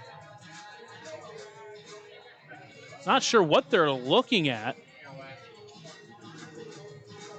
They're going to have a conversation about something that's going on in the stands, I believe.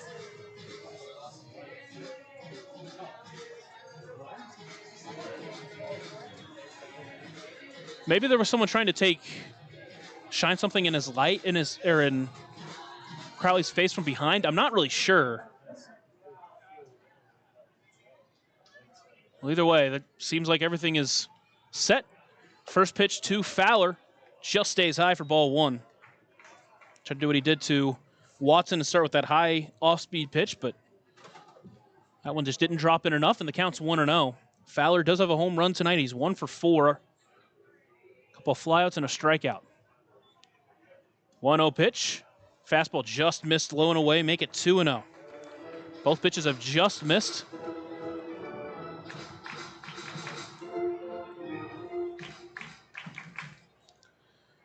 Crowley sets on the mound, looks in, and delivers a 2-0 pitch. That one chopped towards first, but it's going to go foul, make it 2-1. Dropped in the front door breaker on that pitch.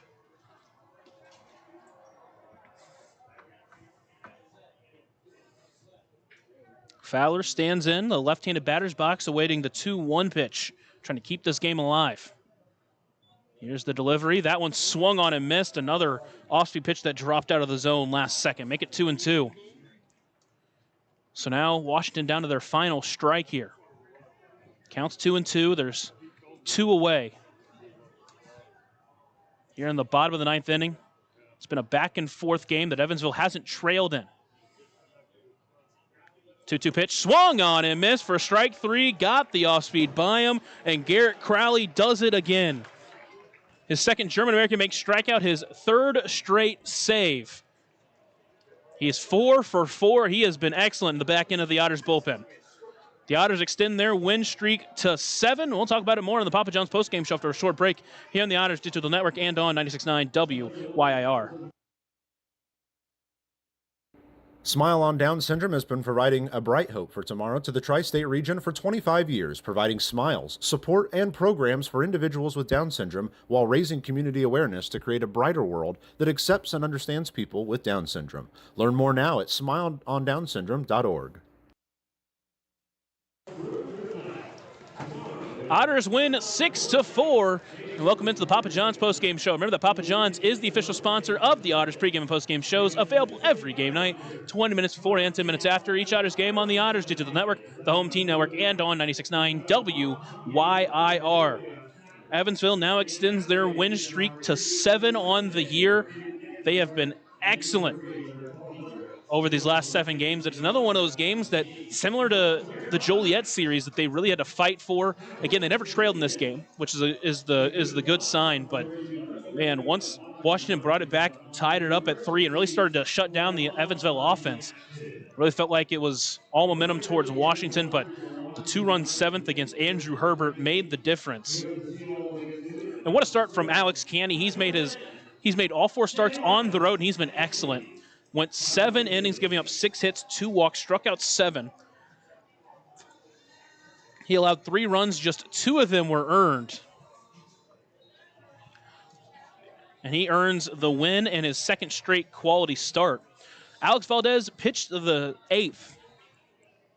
Gave up a hit and an earned run, but man, at that point, it's not really an earned run. That's one of those that you expect your defense to make. Pavin Parks popped it up to right center field. Graham Brown just didn't get a read on it. JT Benson had a long way to go, almost made the incredible play. He eventually got to 3rd, did score on the sac fly, but he worked out of that inning scoreless, struck out 1, and then Garrett Crowley. Man, what a streak he is on.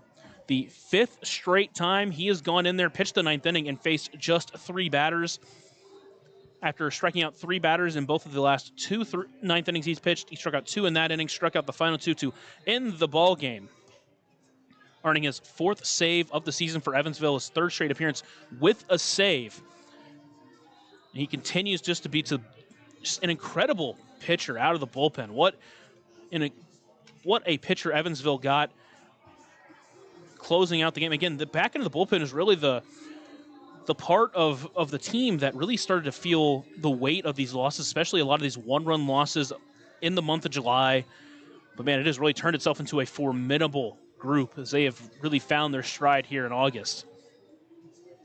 Crowley now on the season with a .93 ERA as an Evansville Otter in his 8 appearances. For Alex Canny, he now moves to 3-1 on the season, a 2.31 ERA overall.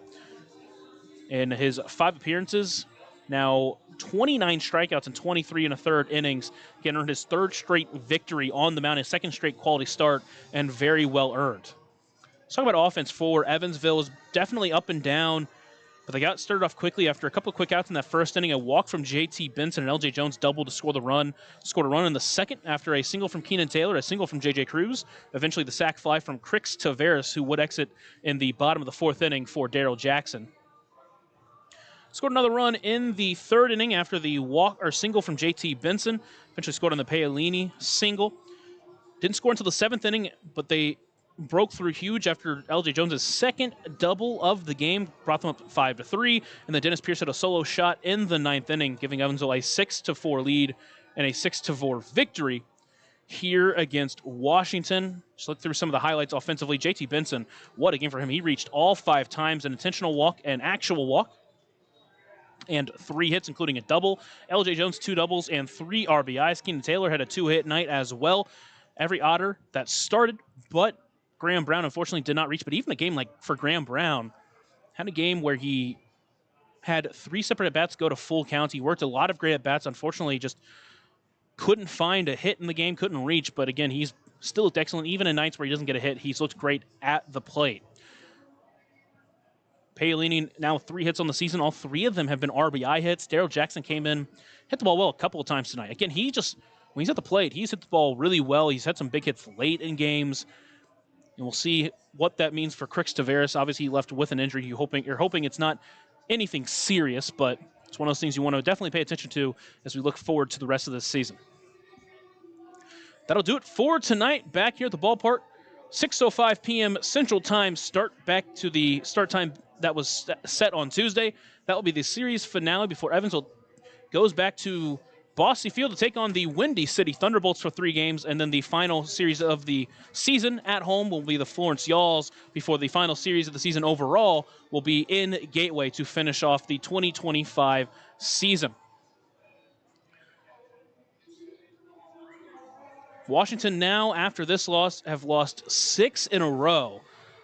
They are inching towards that last playoff spot, but man, they are limping towards it. They have really struggled. The sweep against Quebec, now they are on the verge of being swept at home here against Evansville. And, well, when you look at the divisions, those are the two hottest teams in the Frontier League, both of them currently on big win streaks. Evansville at 7, Quebec still at 5 after the game today got rained out.